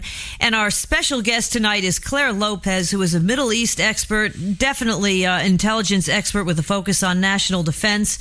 And she just has an amazing resume. Clare, what is your, do you have a website people can go and check you out and see all your stuff? You have a book, you have lots of writings that you've done, and you're so well informed. There's so much out there that I believe Americans need to learn about Islam and get educated about, and certainly you're a great resource for that. Oh, well, thank you so much, Donna. Well, we can start with the Center for Security Policy, where I'm a fellow, and together with 18 other marvelous writers led by Frank Gaffney, the president and founder of CSP, I was a member of what we call Team B2, and we wrote the book SHARIAH, The Threat to America, which is available on Amazon, and there's also a website, SHARIAHTheThreat.org, and, of course, the Center for Security Policy's own website, centerforsecuritypolicy.org. I do a lot of writing for the Clarion Project, and that can be found at clarionproject.org. I also am a fellow with the Gatestone Institute and write for them at gatestoneinstitute.org. So all of those places, I suppose I need to collect all these together sometime, maybe in one website, but at the moment it's among those three for the most part. I just really feel so inferior talking to you. I'm sorry. This is please don't. Yes, but here's the thing. No, and this is I'm indebted to you for giving me the chance to tell people about these things. Your resume it's your is radio unbelievable. show that is reaching how many thousands of people. Well, yeah, Well, we try to do our part. Here's the thing, Clare, and this is where the cowboy comes into the mix and asks the common sense questions. You are clearly a lady, isn't there some other term other than keep referring to you as a fellow? Isn't there something that these academia can do to more appropriately label you? Well, I mean, fellow is an esteemed term that is but there's got to be and so a gender I can't proper. believe you just said that. It's funny because reading your background, I was thinking the same thing. How are women fellows? Yeah, fellow is like officer. It's not. I understand what it is, but at the same time, I am a conservative that deeply cares about women's rights, and therefore I think that instead of being called a fellow, they should have something specially for you that is more gender appropriate. Well, and I'll leave it at that. I'll work on this. I'll submit at least my suggestions as to what a lady with the credentials of a fellow should be called. Well, anything... Okay. I'm going to leave it at that. He's just off on a tangent. I am not off on a tangent. This is important stuff. But more importantly is what we're about to get into. So now I'm going to go back to the rumble seat in the back of the car. There you go. Well, Claire, talking about women's rights, anything but women's rights is Sharia law. Tell us a little bit about that and the fact that this country really needs to get educated in that department real fast. Well, again, our book, Sharia, The Threat to America, goes through quite a bit of this. Hopefully, we intended in a reader-friendly way and as a resource that you can go back to over and over again. But in brief, Sharia is Islamic law. Literally, the word means the straight path, or the intent being the straight path to water. And it was codified. Islamic law was codified by the 10th century, which is a couple of centuries after the death of Muhammad. And Sharia encompasses many, many, many things, including how to pray, how to worship, how to make the pilgrimage to Mecca. It incorporates things like property and commerce and land deals. It incorporates hygiene. It incorporates diet. A gazillion different things. And government, though, too. That's the big thing. Right. It is the way of government. Yeah, the vast majority of Sharia is not about government. It's about mundane things of everyday life, including how to brush your teeth. But there is a section, and by the way, Sharia is holistic, meaning you can't slice and dice it cafeteria style and say, I like that, but I'm not going to take that. There is a portion of Sharia which is deeply anti-constitutional, antithetical to the American Constitution. And some parts of that include what I talked about before, the intrinsic inequality that is codified into Sharia law, inequality between Muslim and non-Muslim, between men and women, between slave and free. And by the way, slavery has never been abolished in Islam. That was I was just about to bring that up. Is still perfectly permitted within Islam, legally at least, doctrinally. Other aspects of Sharia that are anti-constitutional include things, of course, like the absence of any concept of free speech, the freedom, for instance, to criticize Islam or Buddhism or Christianity or Judaism, the lack of freedom of belief. Once you are born a Muslim and past puberty, get past your teen years, if you leave Islam, you are an apostate, and that is automatically a death penalty within Islam. There is no freedom of belief within Islam.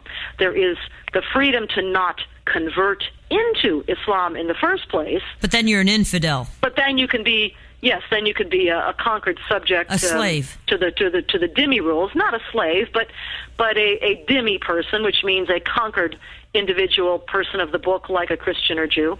Ugh. Other aspects of Sharia that are anti-constitutional, of course, include the horrific hudud punishments, the amputations, the flogging, the stoning to death, that sort of thing. Still perfectly legal within Sharia. So, I could go on and on with all of these. The right to bear arms, our Second Amendment. There is no such right within Islam for conquered people. to bear arms. Well, that's what the left really wants, essentially, is to conquer and control everybody, and therefore they're attacking the Constitution as well. So I guess they are, politics has strange bedfellows. What really gets me is how few rights, if any, a woman has, to the point where they can't go to a doctor because they can't be seen. Some of them can't be seen in public without a brother or a husband. And then they obviously can't go to a doctor if the doctor is a male because she can't be seen by another male. So women essentially have zero rights. The man can kill them. Gays, certainly no tolerance there. And this is where I have this. I just don't understand how the left is so silent on this. Where is, women's rights in this country? Where's Gloria Allred? She okay with the Sharia law?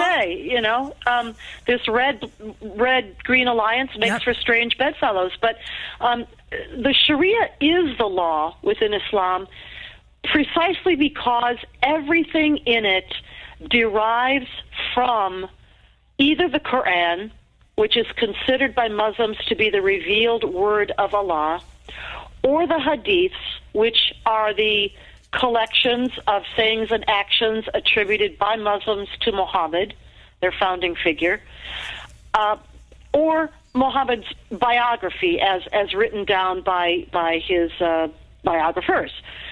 So that's where the Sharia comes from, and that's why it's immutable. Because if one of your sources is what Muslims hold to be the revealed word of God in the scripture, in the Quran, that can never change. Therefore, Sharia can never change, and that's a problem. It cannot evolve. It cannot. It doesn't even have an amendment process like the Constitution does. I don't want to speak of the Constitution as some kind of living document. I'm not going down that road.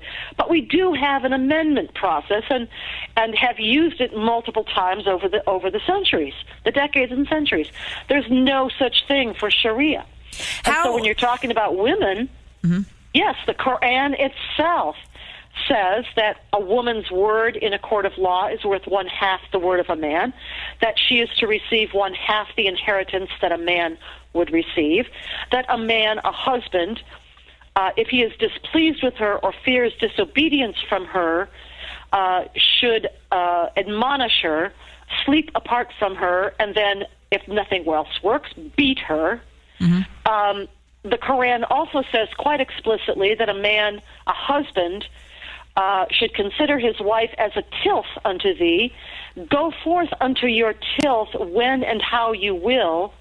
A clear sanctioning for marital rape, which there is not such thing within Islam. There's no such thing as marital rape. The Sharia also contains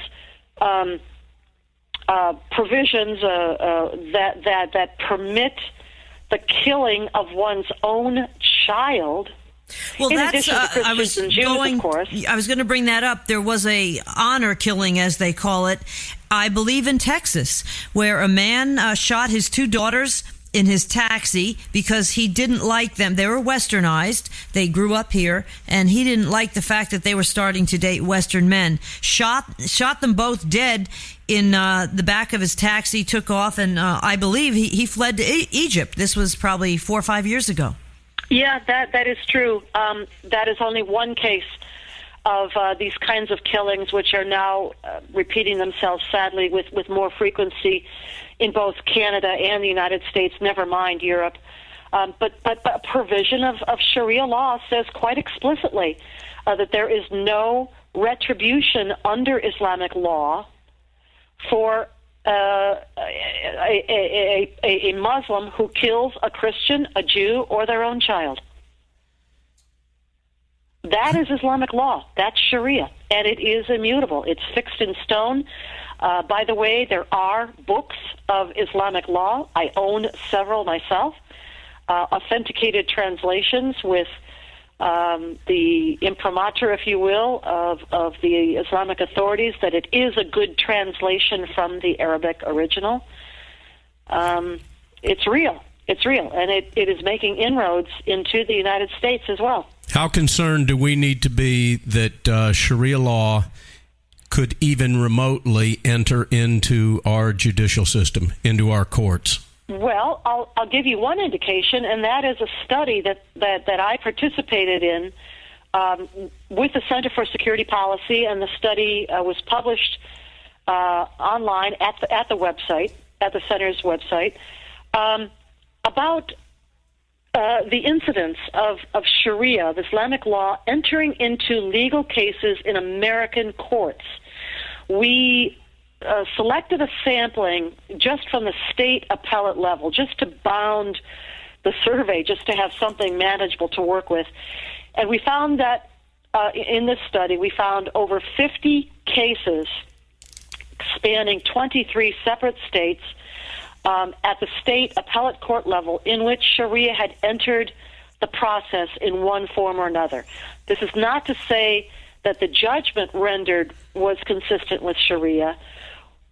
It only means that in some way by the defendant or by the prosecutor side or the judge in the case that Sharia entered an American courtroom. Falling under the guise of our Constitution of freedom of religion, correct? Well, it wasn't even presented that way. It was simply that these elements were entered into the case, and they were identifiably elements of Sharia, of Islamic law. Some of them got thrown out, some of them were dismissed, some of them were judged in the other direction. And let me mention here, I'll put in a plug for the antidote to this, if you will, the remedy for this.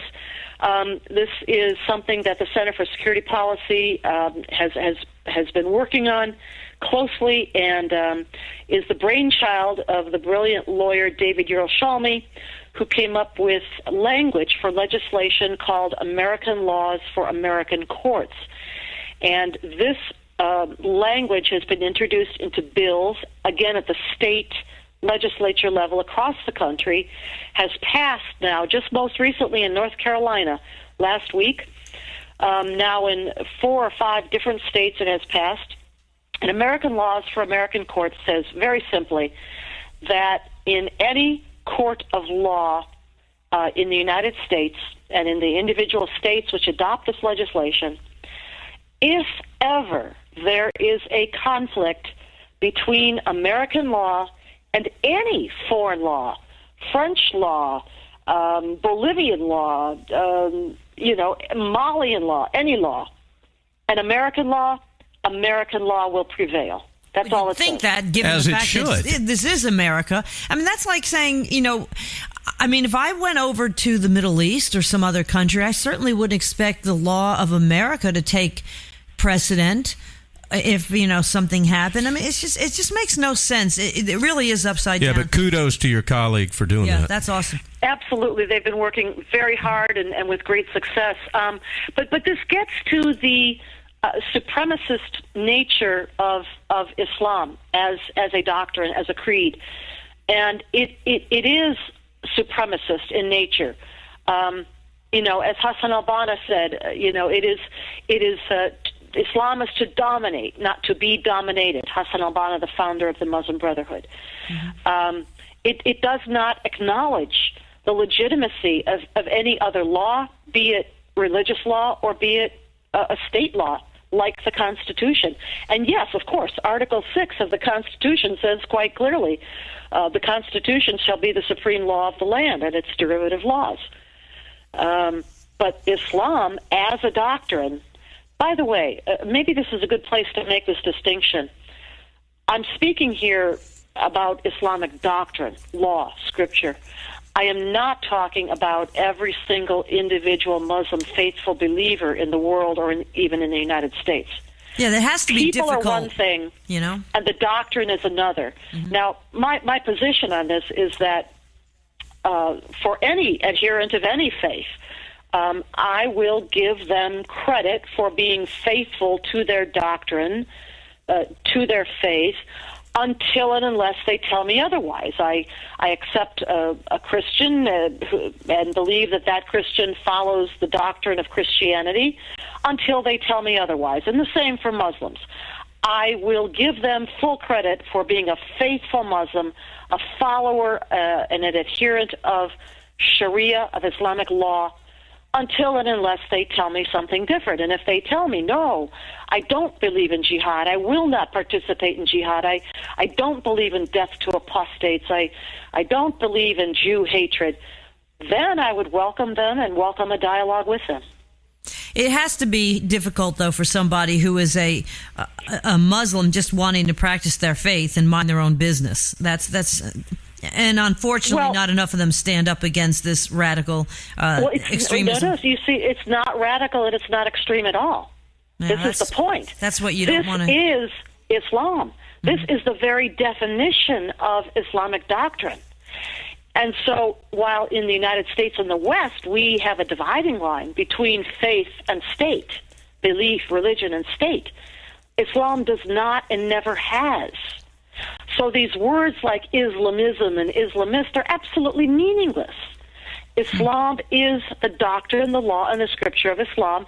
Yes, there is a body faithful that goes along with that and either follows and adheres or does not. But that's not what makes the faith.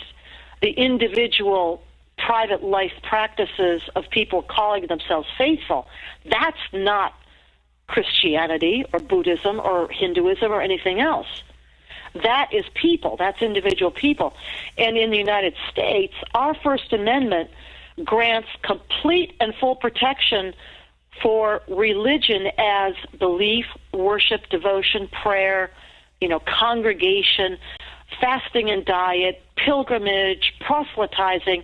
All of that is completely, fully, 100% covered under the First Amendment.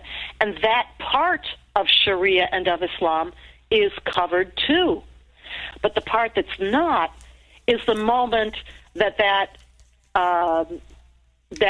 line that we hold between religion and state is crossed, and the conquest, the supremacism, the inequality, the domination aspects of Sharia, the jihad part of Sharia that is about conquest and warfare, when that kicks in, then you're out of First Amendment territory. Mm-hmm. Now you're into Article 6 territory of our Constitution. So it is very possible for a Muslim that is living in the United States, that is not an Arab, that denounces the radical jihadist, for lack of a better word, sections of Sharia law. Am I correct?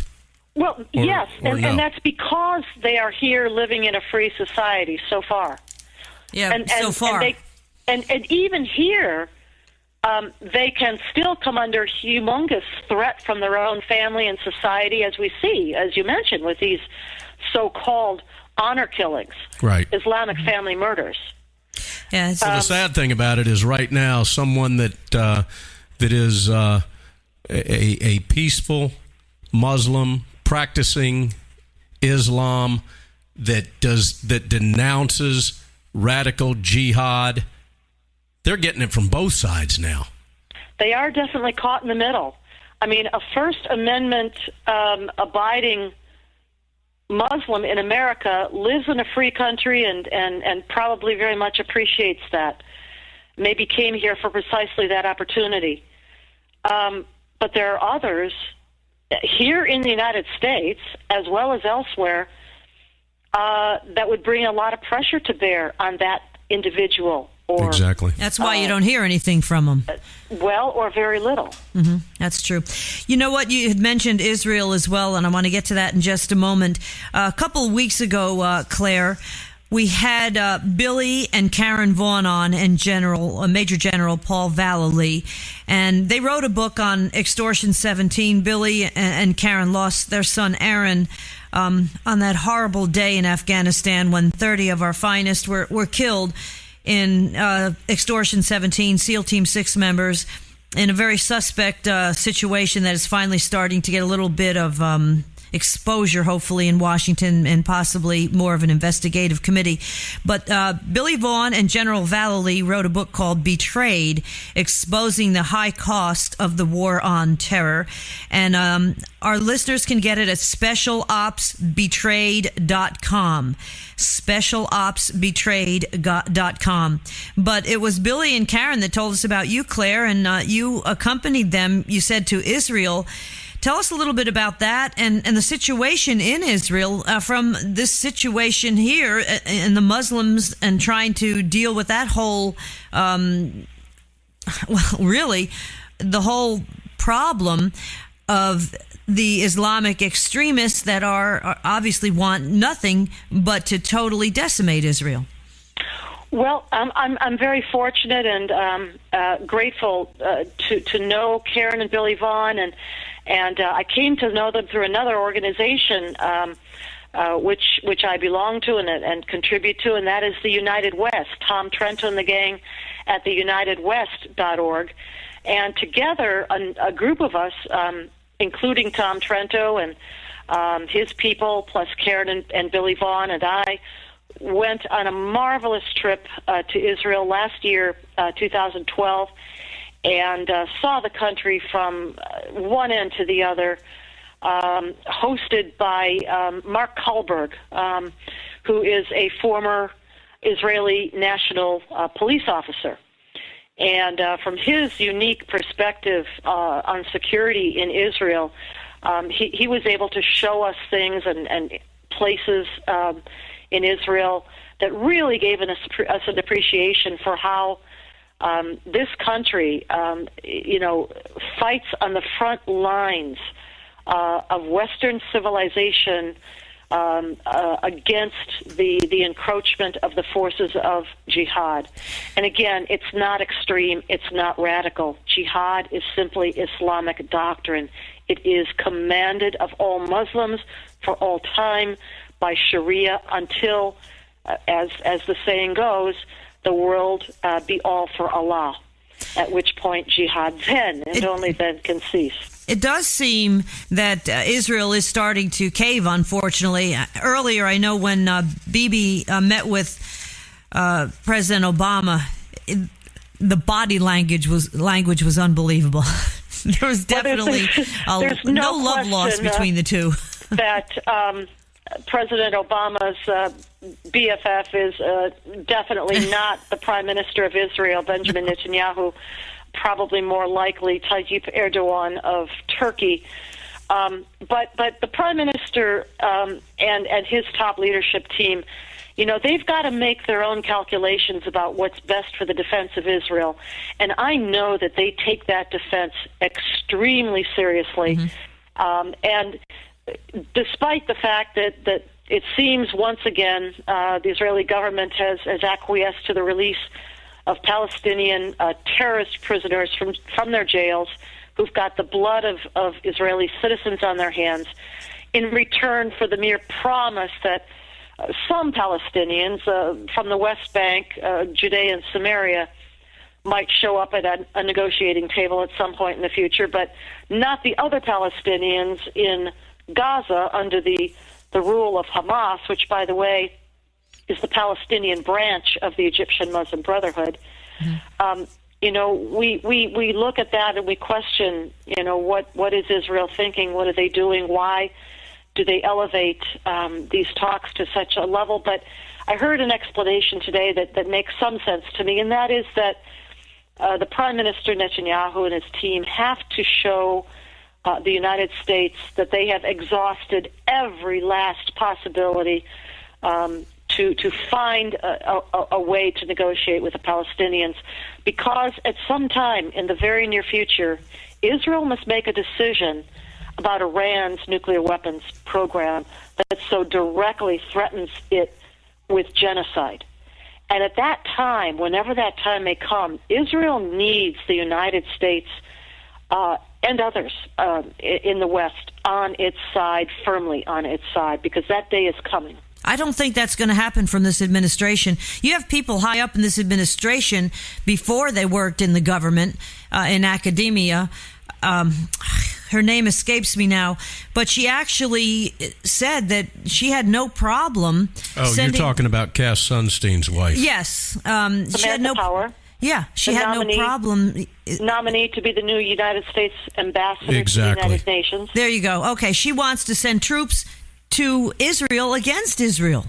She had no problem with that. She made a comment about that, 3 or 4 years ago? But so what? The point is, she made the comment about it. Yeah, she made the comment. Yeah, I mean, there's no getting away from what looks like an anti-Israel tilt among the top level appointees and officials in the Obama administration. Not to mention the president himself in that awful. I guess that was the White House meeting with Prime Minister Netanyahu, in which the loathing and the hatred just dripped from every pore of his body for Netanyahu.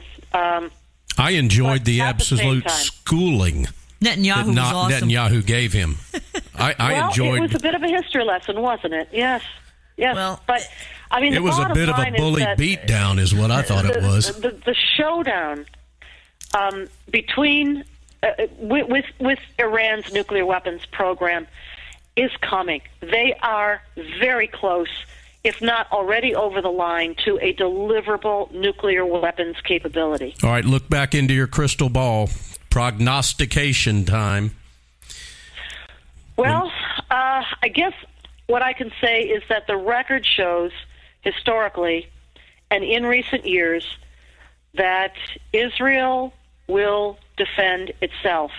As my very dear friend, Professor Louis Burkhaneh-Beres at Purdue University in Indiana is wont to say, international law is not a suicide pact.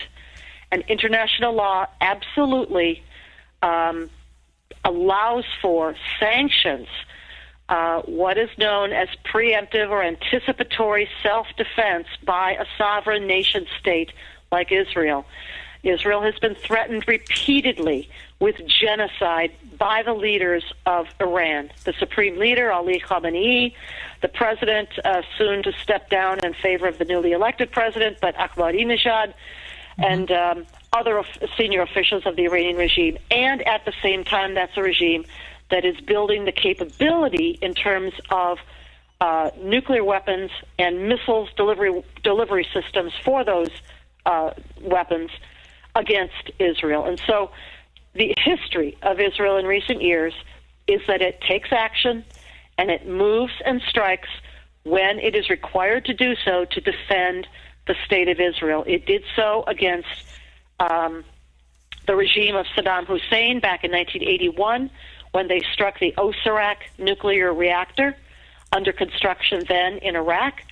It did so again in September of 2007 when the Israeli Air Force struck the nuclear reactor then under construction in Syria, under construction, by the way, by North Korean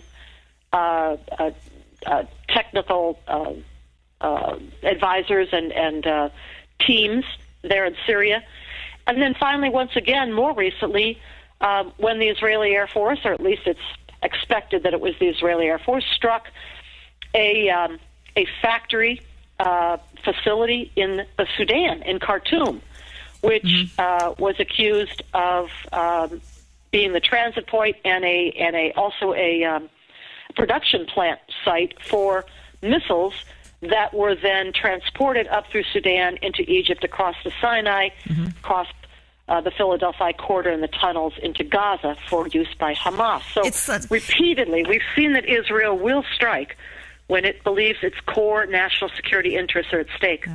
It's such a tangled web, too, because then you have the situation where if Saddam Hussein hadn't been taken out by us, that Iran and Iraq kept each other in check, and unfortunately that's not the case anymore. Claire, we do have to take a quick break again. I'd love to come back real quick if we could and talk about the situation of Sharia law and the Muslim Brotherhood infiltrating the United States, if we could. I greatly appreciate that. All right. Our guest is Clare Lopez. She is a strategic policy and intelligence expert, a focus on national defense. Man, does she know her stuff, folks. Stay tuned right here to Cowboy Logic Radio. We'll get back to the situation of Sharia law here in the United States and how it's infiltrated right to the higher-ups of our national government.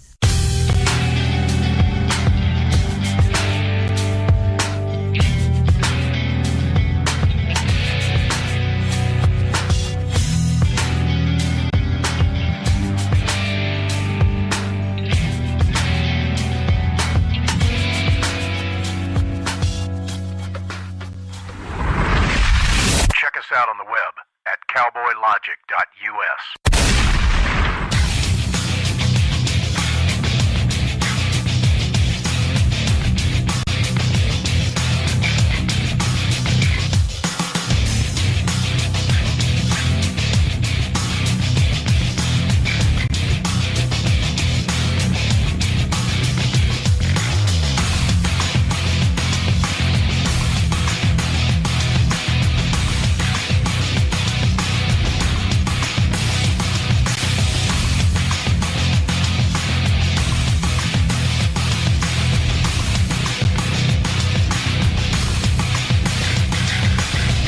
You're listening to Cowboy Logic Radio, the official radio show of StandUpAmericaUS.org. In a recent closed-door speech to donors, politicians, and media, Bill Clinton spoke about American gun owners. Quote, a lot of these people, all they've got is their hunting and their fishing, or they've been listening to this stuff for so long that they believe it all, unquote. And we all remember Barack Obama's 2008 comments to a room of San Francisco elites. Quote, it's not surprising then they get bitter. They cling to guns or religion, unquote. The arrogance of their superiority requires this reminder. They don't rule us. They don't give us rights. We grant them power. They don't make us safe. We pay to protect them. They don't make us free. We're free already. And as long as we have the Second Amendment, we always will be. We are America, and our politicians are only as powerful as we, the people, allow them to be.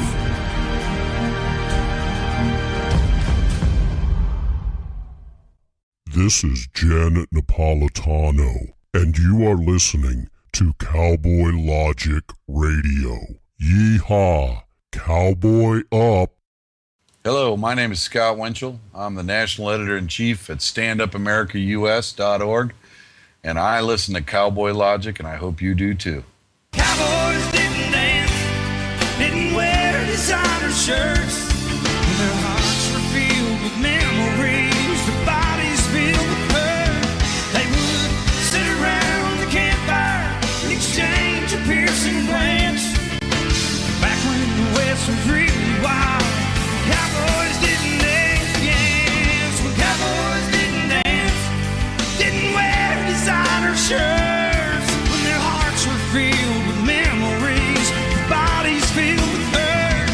They would sit around the campfire and exchange a piercing glance, yes. Back when the West was really wild, cowboys didn't dance. Don NEUEN, co-host of Cowboy Logic Radio, wears Vallely hats exclusively from the Cowboy Shop, and so can you. Visit thecowboyshoponline.com or call them at 888-854-6913. That's 888-854-6913. And another day of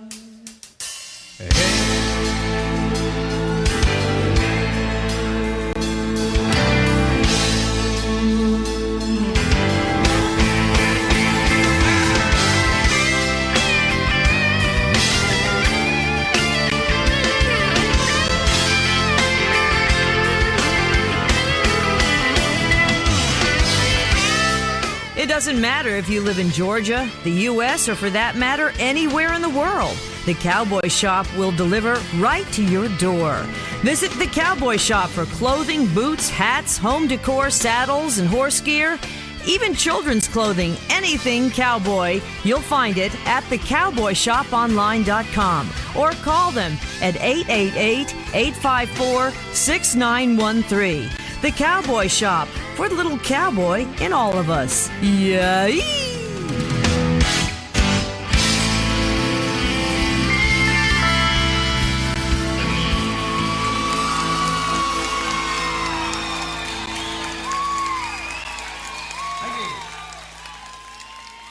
I remember a teacher that I had. Now, I went through the 7th grade. I went to the 7th grade. And I left home when I was 10 years old because I was hungry. And I used to, this is true. I work in the summer and I go to school in the winter. But I had this one teacher. He was the principal of the Harrison School in Vincennes, Indiana. To me, this was the greatest teacher, a real sage of my time, anyhow. He had such wisdom. And we were all reciting the Pledge of Allegiance one day. And he walked over, this little old teacher. Mr. Laswell was his name. Mr. Laswell.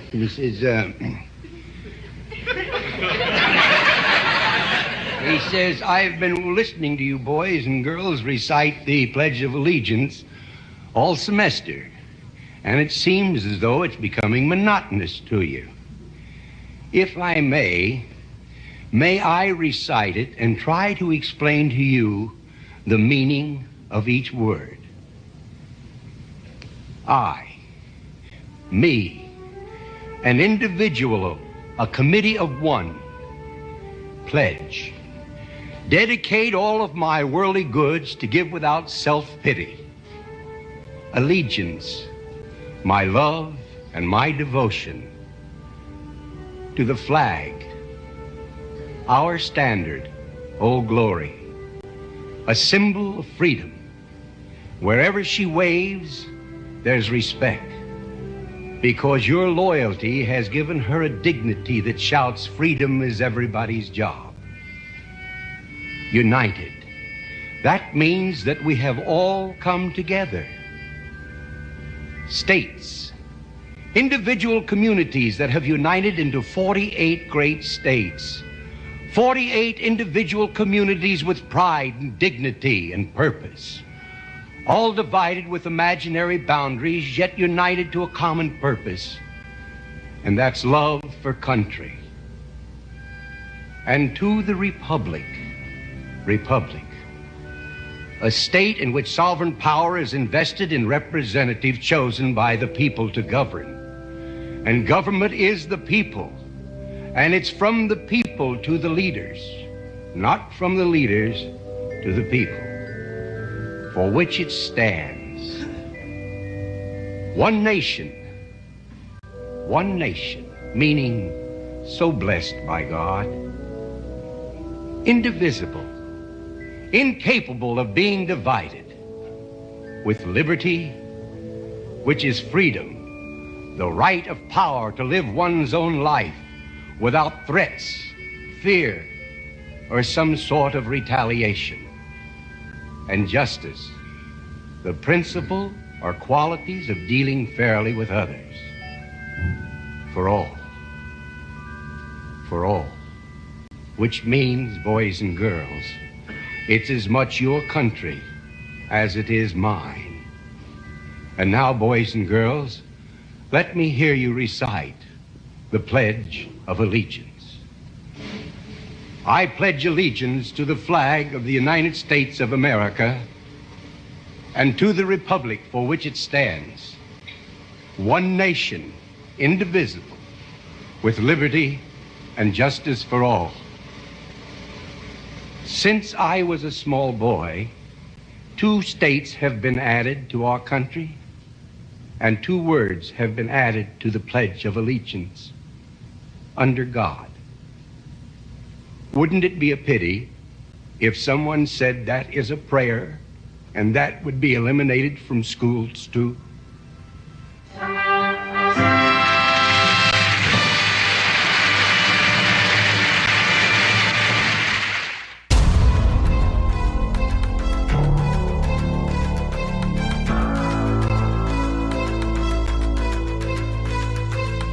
Government is not the solution to our problem. Government is the problem. Government is the problem. Government is the problem. Government is the problem. You're listening to Cowboy Logic Radio.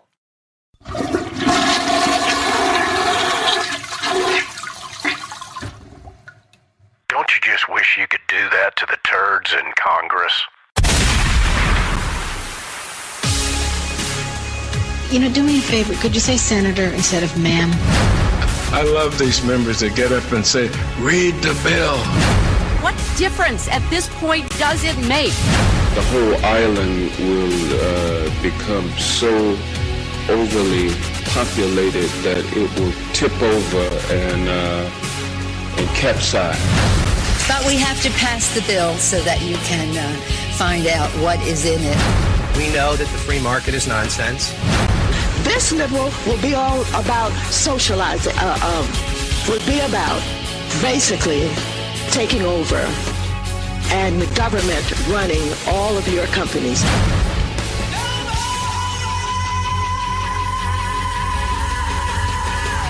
The time has come for unfiltered, politically incorrect common sense. Welcome to the wild world of Cowboy Logic.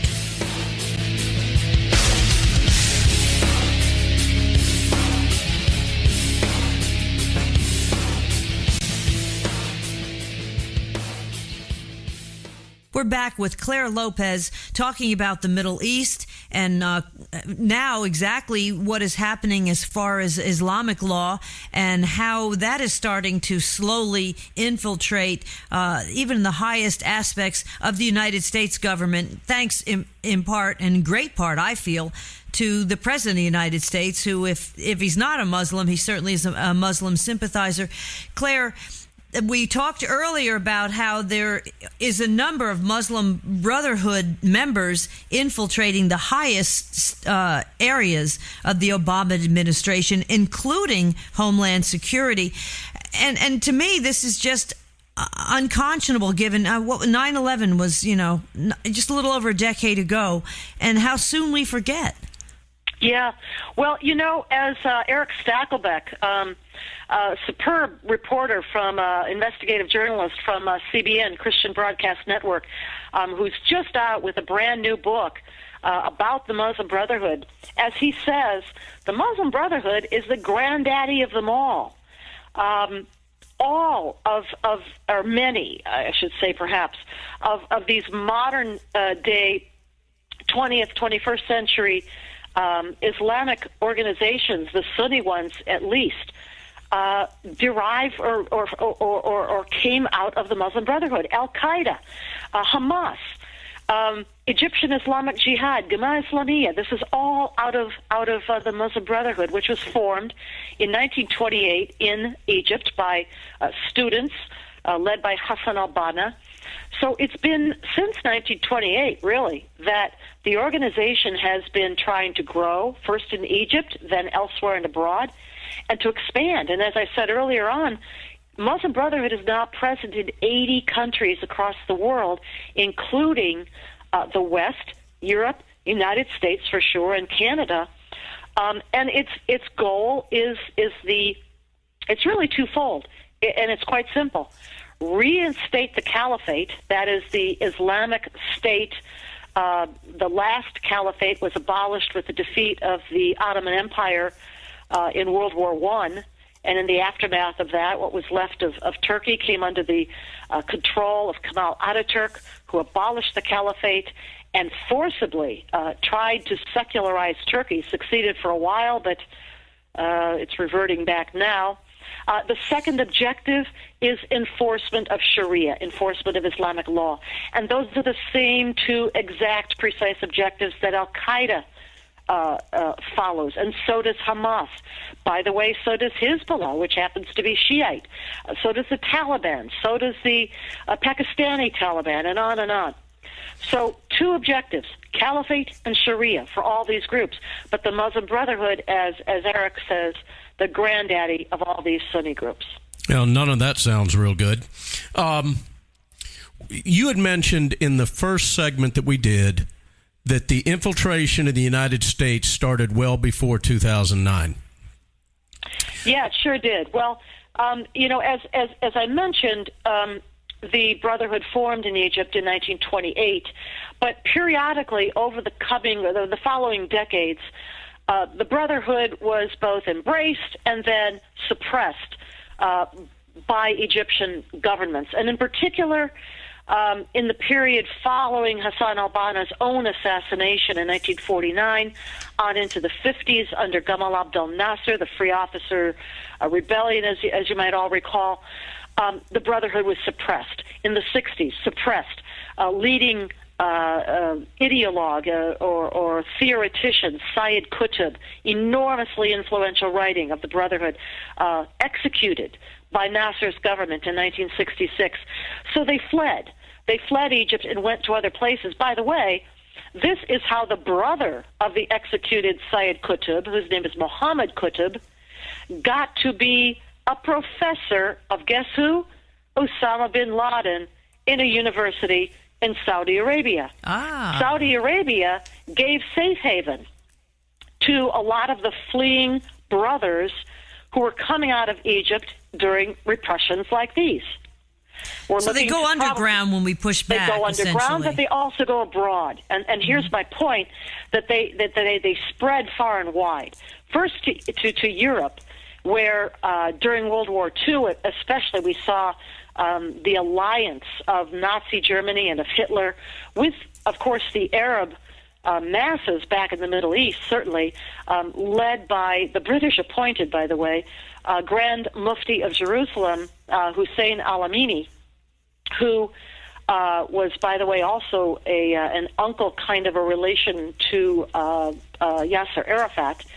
But his close relationship during the war, World War II, with Adolf Hitler, so that, shared Jew hatred, shared anti-colonial, anti-British, anti-French outlook of the Arabs and the Muslims. So that influence there in Europe, presence in Europe. After Europe, Nazis are defeated. The Allied powers are victorious. The British and the United States OSS, Office of Strategic Services, predecessor to the CIA, picked up the Nazis' old Muslim Brotherhood networks that had been running in Europe during the war, and used them, or intended to use them, for the very same purpose, which was to counter the, quote, godless atheism of the new enemy now, the Soviet Union. This is now the Cold War period. And so that is where the first relationship between U.S. and Muslim Brotherhood comes into play.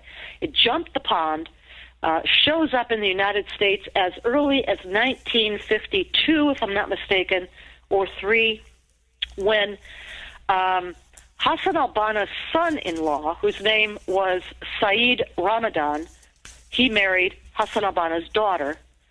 Saeed Ramadan shows up in the Oval Office meeting with President Dwight D. Eisenhower, together with a delegation of the Muslim Brotherhood. Saeed Ramadan, by the way, the father of that darling of European intellectual society, Tariq Ramadan. So that's how far back this influence goes in the United States. And why is it embraced? It was embraced during the Cold War, because it was thought that a monotheistic faith like Islam, with roots that are common to Christianity and to Judaism, would be an ally against the Soviet Union, atheist, communist Soviet Union during the Cold War. That was the thinking. All right. But now that, let's move ahead 20 or 30 years. That's clearly not a big problem. But now we've got Jews embracing the Muslim Brotherhood.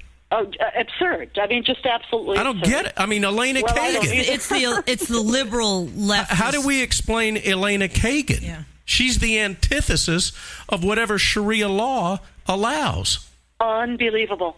I have no idea how to explain an individual like Supreme Court Justice Elena Kagan, who during her her days at Harvard University, openly embraced Islamic law. And by the way, whose protege, Noah Feldman, while working for the Department of State, helped the Iraqis write Sharia, Islamic law, into their new constitution. Exactly. Yep. And he was questioned. There were people that, that's a whole nother story. But well, let's get to Mrs. Anthony Weiner, Hamadan, or whatever her name is. Why? Why do we have to go there? Because she worked with Hillary Clinton in the State Department. She is a Muslim. They are so in the tank. It's like all they want is the power. Well, they don't care Abedin about is a very good recent example of the spread and the advance of Muslim Brotherhood influence in the United States, which, as I said, goes back many decades, but has really accelerated under this president in the last 4 or so years. Huma Abedin came to the United States after growing up with her parents in Saudi Arabia. She came to the States to study and went to George Washington University in downtown Washington, D.C., where she joined the executive board of the Muslim Student Association, the very first Muslim Brotherhood organization ever founded formally in the United States in 1964. I might be mistaken about that year, but early 60s. Muslim Student Association, from which flowed the Islamic Society of North America, the biggest, most widespread of all Muslim Brotherhood front organizations in the United States today.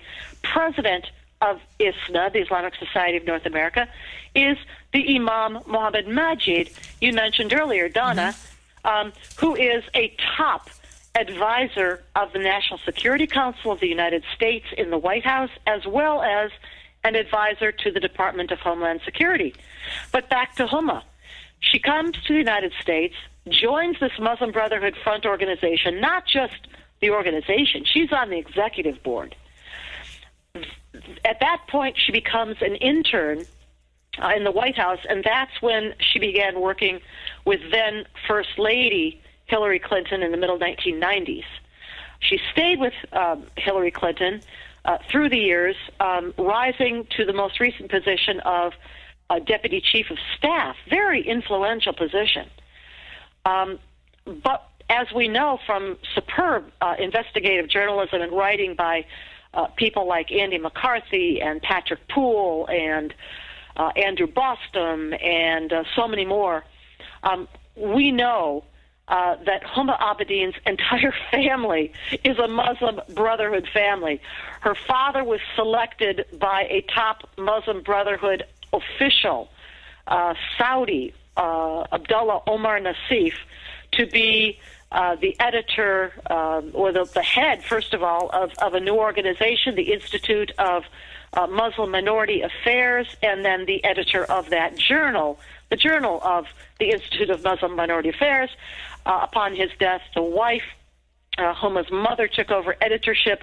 Huma herself served on the board of the editorial board of that journal, together with, overlapping with that founder, that godfather of the Abedin family, Abdullah Omar Nassif, who, by the way, not only extremely close to the Saudi royal family, but also a leading official of Muslim Brotherhood organizations like the Muslim World League for many decades. And oh, by the way, he also founded something called the Rabita Trust, which in pre-9/11 days was a banking and financial vehicle for channeling money to Al-Qaeda.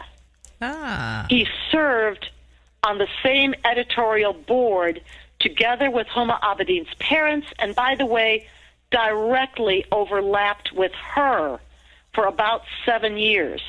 She, Huma Abedin, worked directly with an Al-Qaeda financier on the editorial board of this journal for a number of years. Is there a place we can find all this, a good resource to get all this sorted out? Not collected in any one place, but again, if you would Google the names of these superb writers I've mentioned, Andy McCarthy for one. Andrew McCarthy, by the way, the Department of Justice prosecutor who put the blind sheikh behind bars for his role in the 1993 World Trade Center bombing and plots to bomb other New York City landmarks after that. Look up Andrew Boston, look up Patrick Poole, and just if you Google their names next to Huma Abedin's, you'll find quite a number of articles that have appeared at the National Review Online and also in Pajamas Media, among other places. It's unbelievable, like you say. Under this administration, the Muslim Brotherhood and the infiltration into the highest areas of our government is on steroids compared to past administrations. I mean, I know it was there before, but now this is so accelerated. I know General Paul Vallely has come right out and said he thinks Obama's a Muslim. Do you care to comment on that one? Well, I mean, we mentioned this earlier, right? He was certainly born a Muslim. Yeah. There's no question he was born and raised a Muslim and educated as a Muslim to a certain point. The only question is, according to the scholars of Islam, is he an apostate from Islam because he stopped practice of Islam before his teenage years? And so that's really the only question that remains. And so if that's not the case, then he's not allowed to leave the Muslim religion, correct? Well, if one goes through the teenage years, goes through puberty, and remains a practicing Muslim, at that point, it is then the capital crime of apostasy to leave Islam. But again, the president stopped practicing Islam as a preteen, 10 or 11 years old, when he went to live with his Christian grandparents in Hawaii. So the question is an open one as to whether he would be guilty of apostasy or not. Still, you know what kind of influence you have in your formidable years like that. And then obviously the influence he had by his far left upbringing in the United States, too. It's something that I really feel, and it's the reason why we're doing the show, Claire, that the mainstream media is so lax in bringing any of this up. And I almost wish there was a Republican in the White House, because I feel the mainstream media would do its job a heck of a lot better if that were the case. You always heard about Bush in bed with the Saudis and this and that. Come on. It's every administration, and it's getting more and more obvious, and I think a lot of people just don't want to believe it. Claire, what's your take on Benghazi? Well, I'm really glad you asked me that question, Donna, because I think what we have done as a government, as an administration in Libya, is symptomatic of our entire switch in American foreign policy that has been taking shape over the last few years.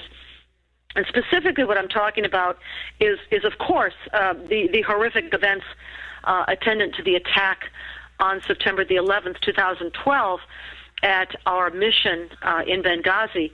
But more broadly, taking it before that, I would point to Libya as the place where America's switch to join the jihad on the side of the jihadis became clear.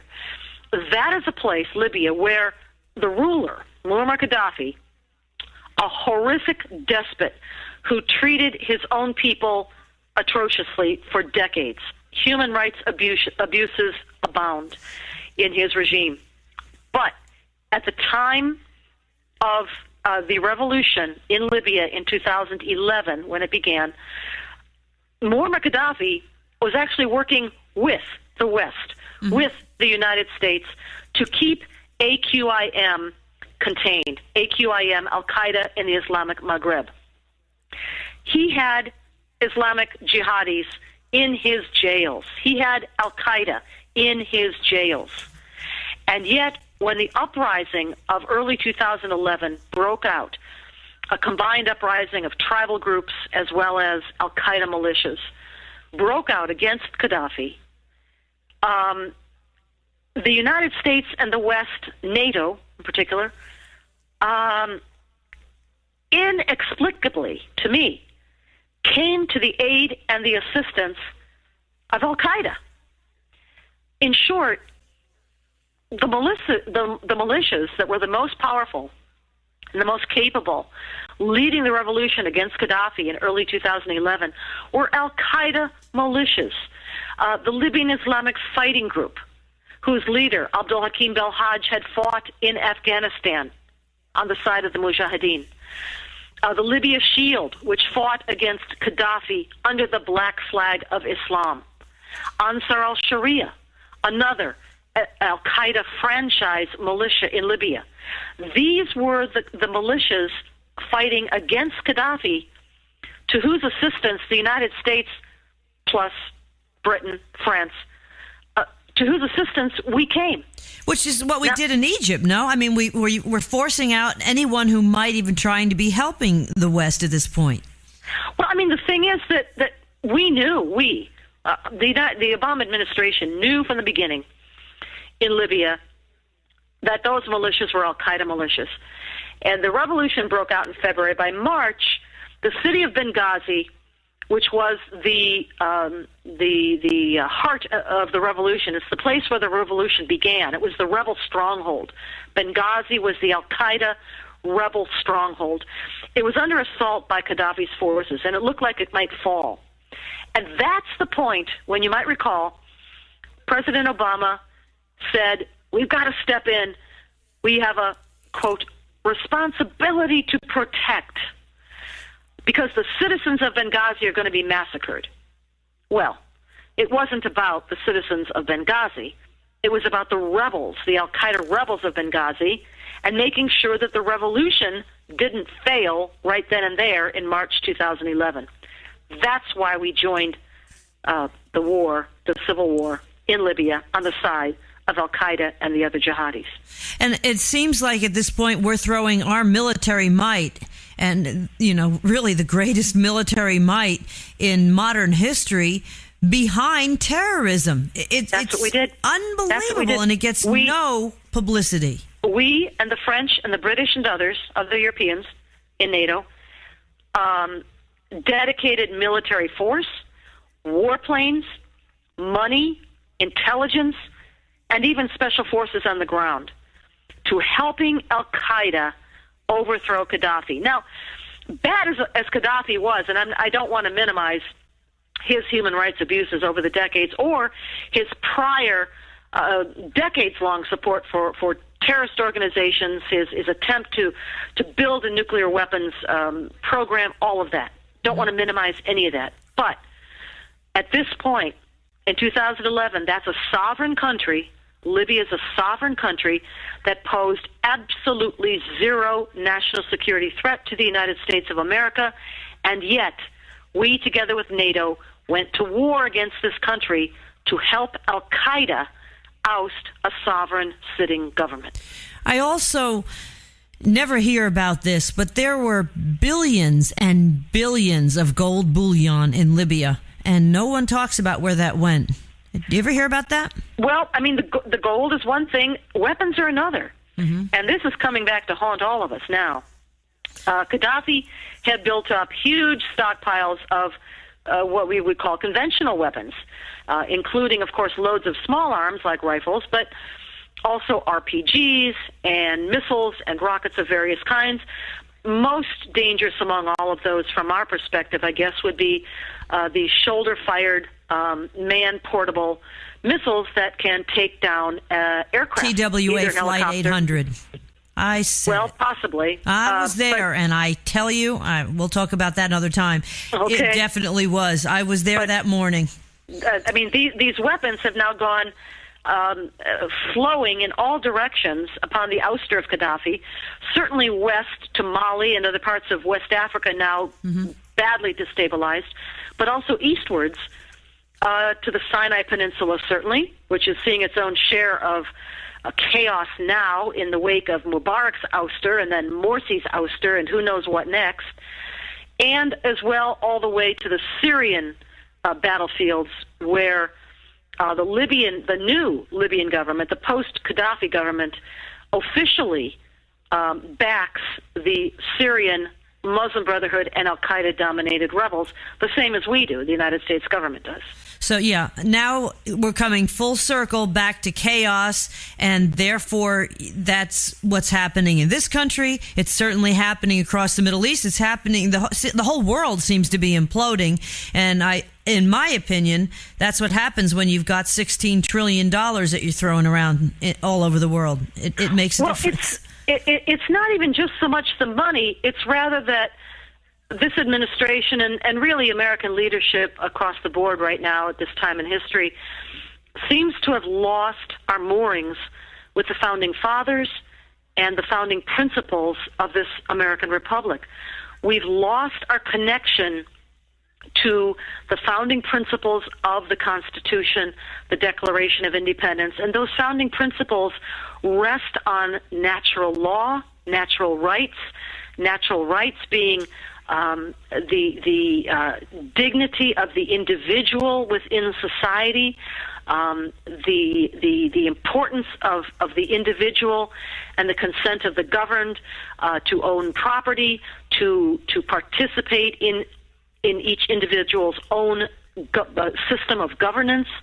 Those are our founding principles. And yet when we go to a place like Libya, when we go to a place like Egypt or Syria, and are assisting with what you call, these millions of dollars and all the means at our disposal, power at our disposal, assisting forces like Al-Qaeda militias and Muslim Brotherhood militias whose foundational principles are completely antithetical to the ones I just mentioned, then we've lost our way. We've really lost our way. And we need to find our way back. Who do you think is going to do that in this country? There are some wonderful leaders. They are in Congress.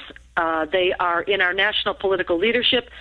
I would mention, for instance, what we call the National Security Five in Congress, led by Michelle Bachmann from Minnesota, also Louis Gohmert of Texas, Trent Franks of Arizona, Tom Westmoreland of Florida, and Lynn Westmoreland of Alabama, and Tom Rooney Lynn of Florida. Westmoreland is my congressman.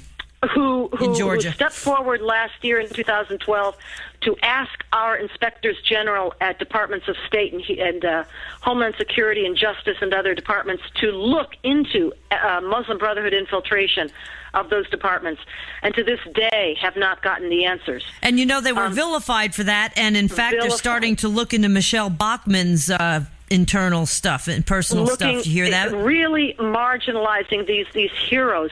I would name Alan West, who lost his re-election bid last fall in 2012 for re-election to Congress, but who's still every bit in this fight, standing against the forces of Islamic Jihad and anti-constitutional Sharia forces. They're up-and-coming younger representatives or candidates to office that we need to get behind. And if anything, that's what I would say to your listeners and your radio listenership, that this is where they can pitch in, not just to become informed about all this, to learn some of this stuff, but then to turn around at whatever level you live at and work at and get behind people who will be willing to run for local office, state office, and eventually maybe congressional office, who share these concerns and share our perspective. Get active and behind them. That is what the grassroots can do. It really is getting to a situation where we have to think locally, I should say act locally, think globally. And so many people who were not into what was going on in the government and just kind of were living their own lives, you can see it now, are starting to wake up. I just hope it's not too late. Clare Lopez, I know you stayed well over time, more than you had wanted to, and we certainly thank you for that. You're strategic policy and intelligence expert with a focus on national defense. Obviously, you know your stuff on Middle East affairs, and the Center for Security Policy is probably the best place to find information, Clare, on you and all this other stuff. Well, it's certainly one place, again, for the book, Sharia, the Threat to America, and then also for things that I write at the ClarionProject.org and also the Gatestone Institute.org. And as well, I will give a plug for my Canadian institute, the NEUEN Institute, based in Ottawa. Great. They have many of the same concerns that we have just been discussing. Yep, our neighbors to the north are no different than we are, dealing with all these same problems. Claire, thank you so much for joining us. I took notes. I'm going to go back and look it over. You've really enlightened me even more so, and I thought I kind of had a pretty good idea what was going on, but it's so much deeper even, and we'd love to have you back to talk about this more. We really thank you for your time this evening here on Cowboy Logic Radio. Oh, thanks to both of you. I'm very glad to be with you. Check us out on the web at cowboylogic.us.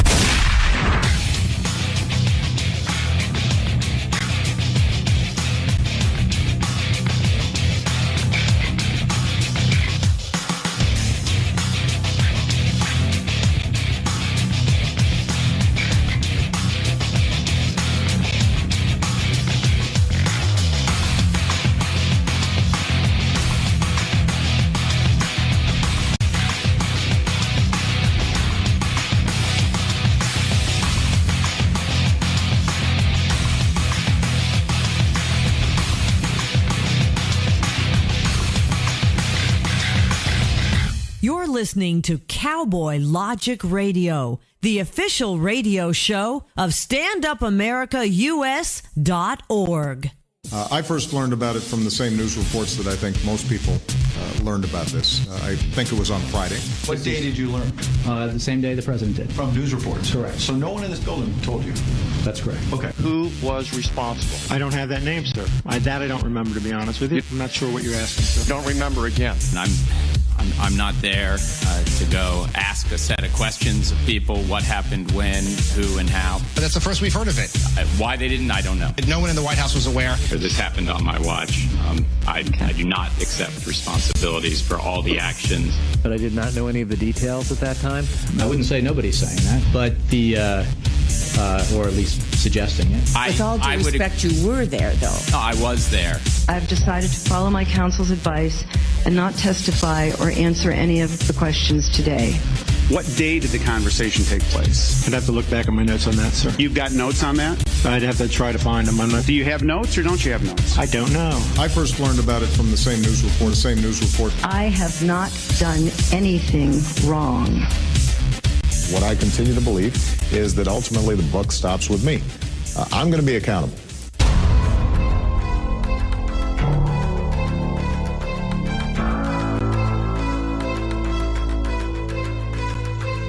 Government is not the solution to our problem. Government is the problem. Government is the problem. Government is the problem. Government is the problem. You're listening to Cowboy Logic Radio.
Start to roll.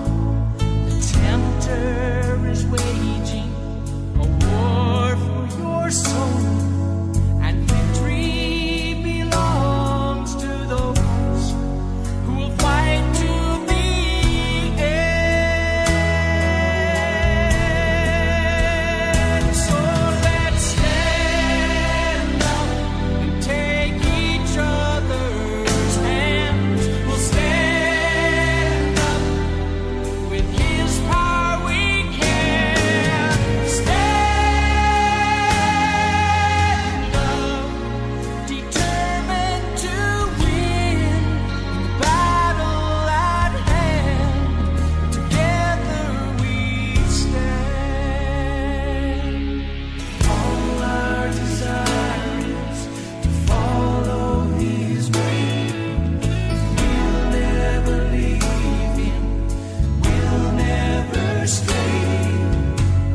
Logic Radio.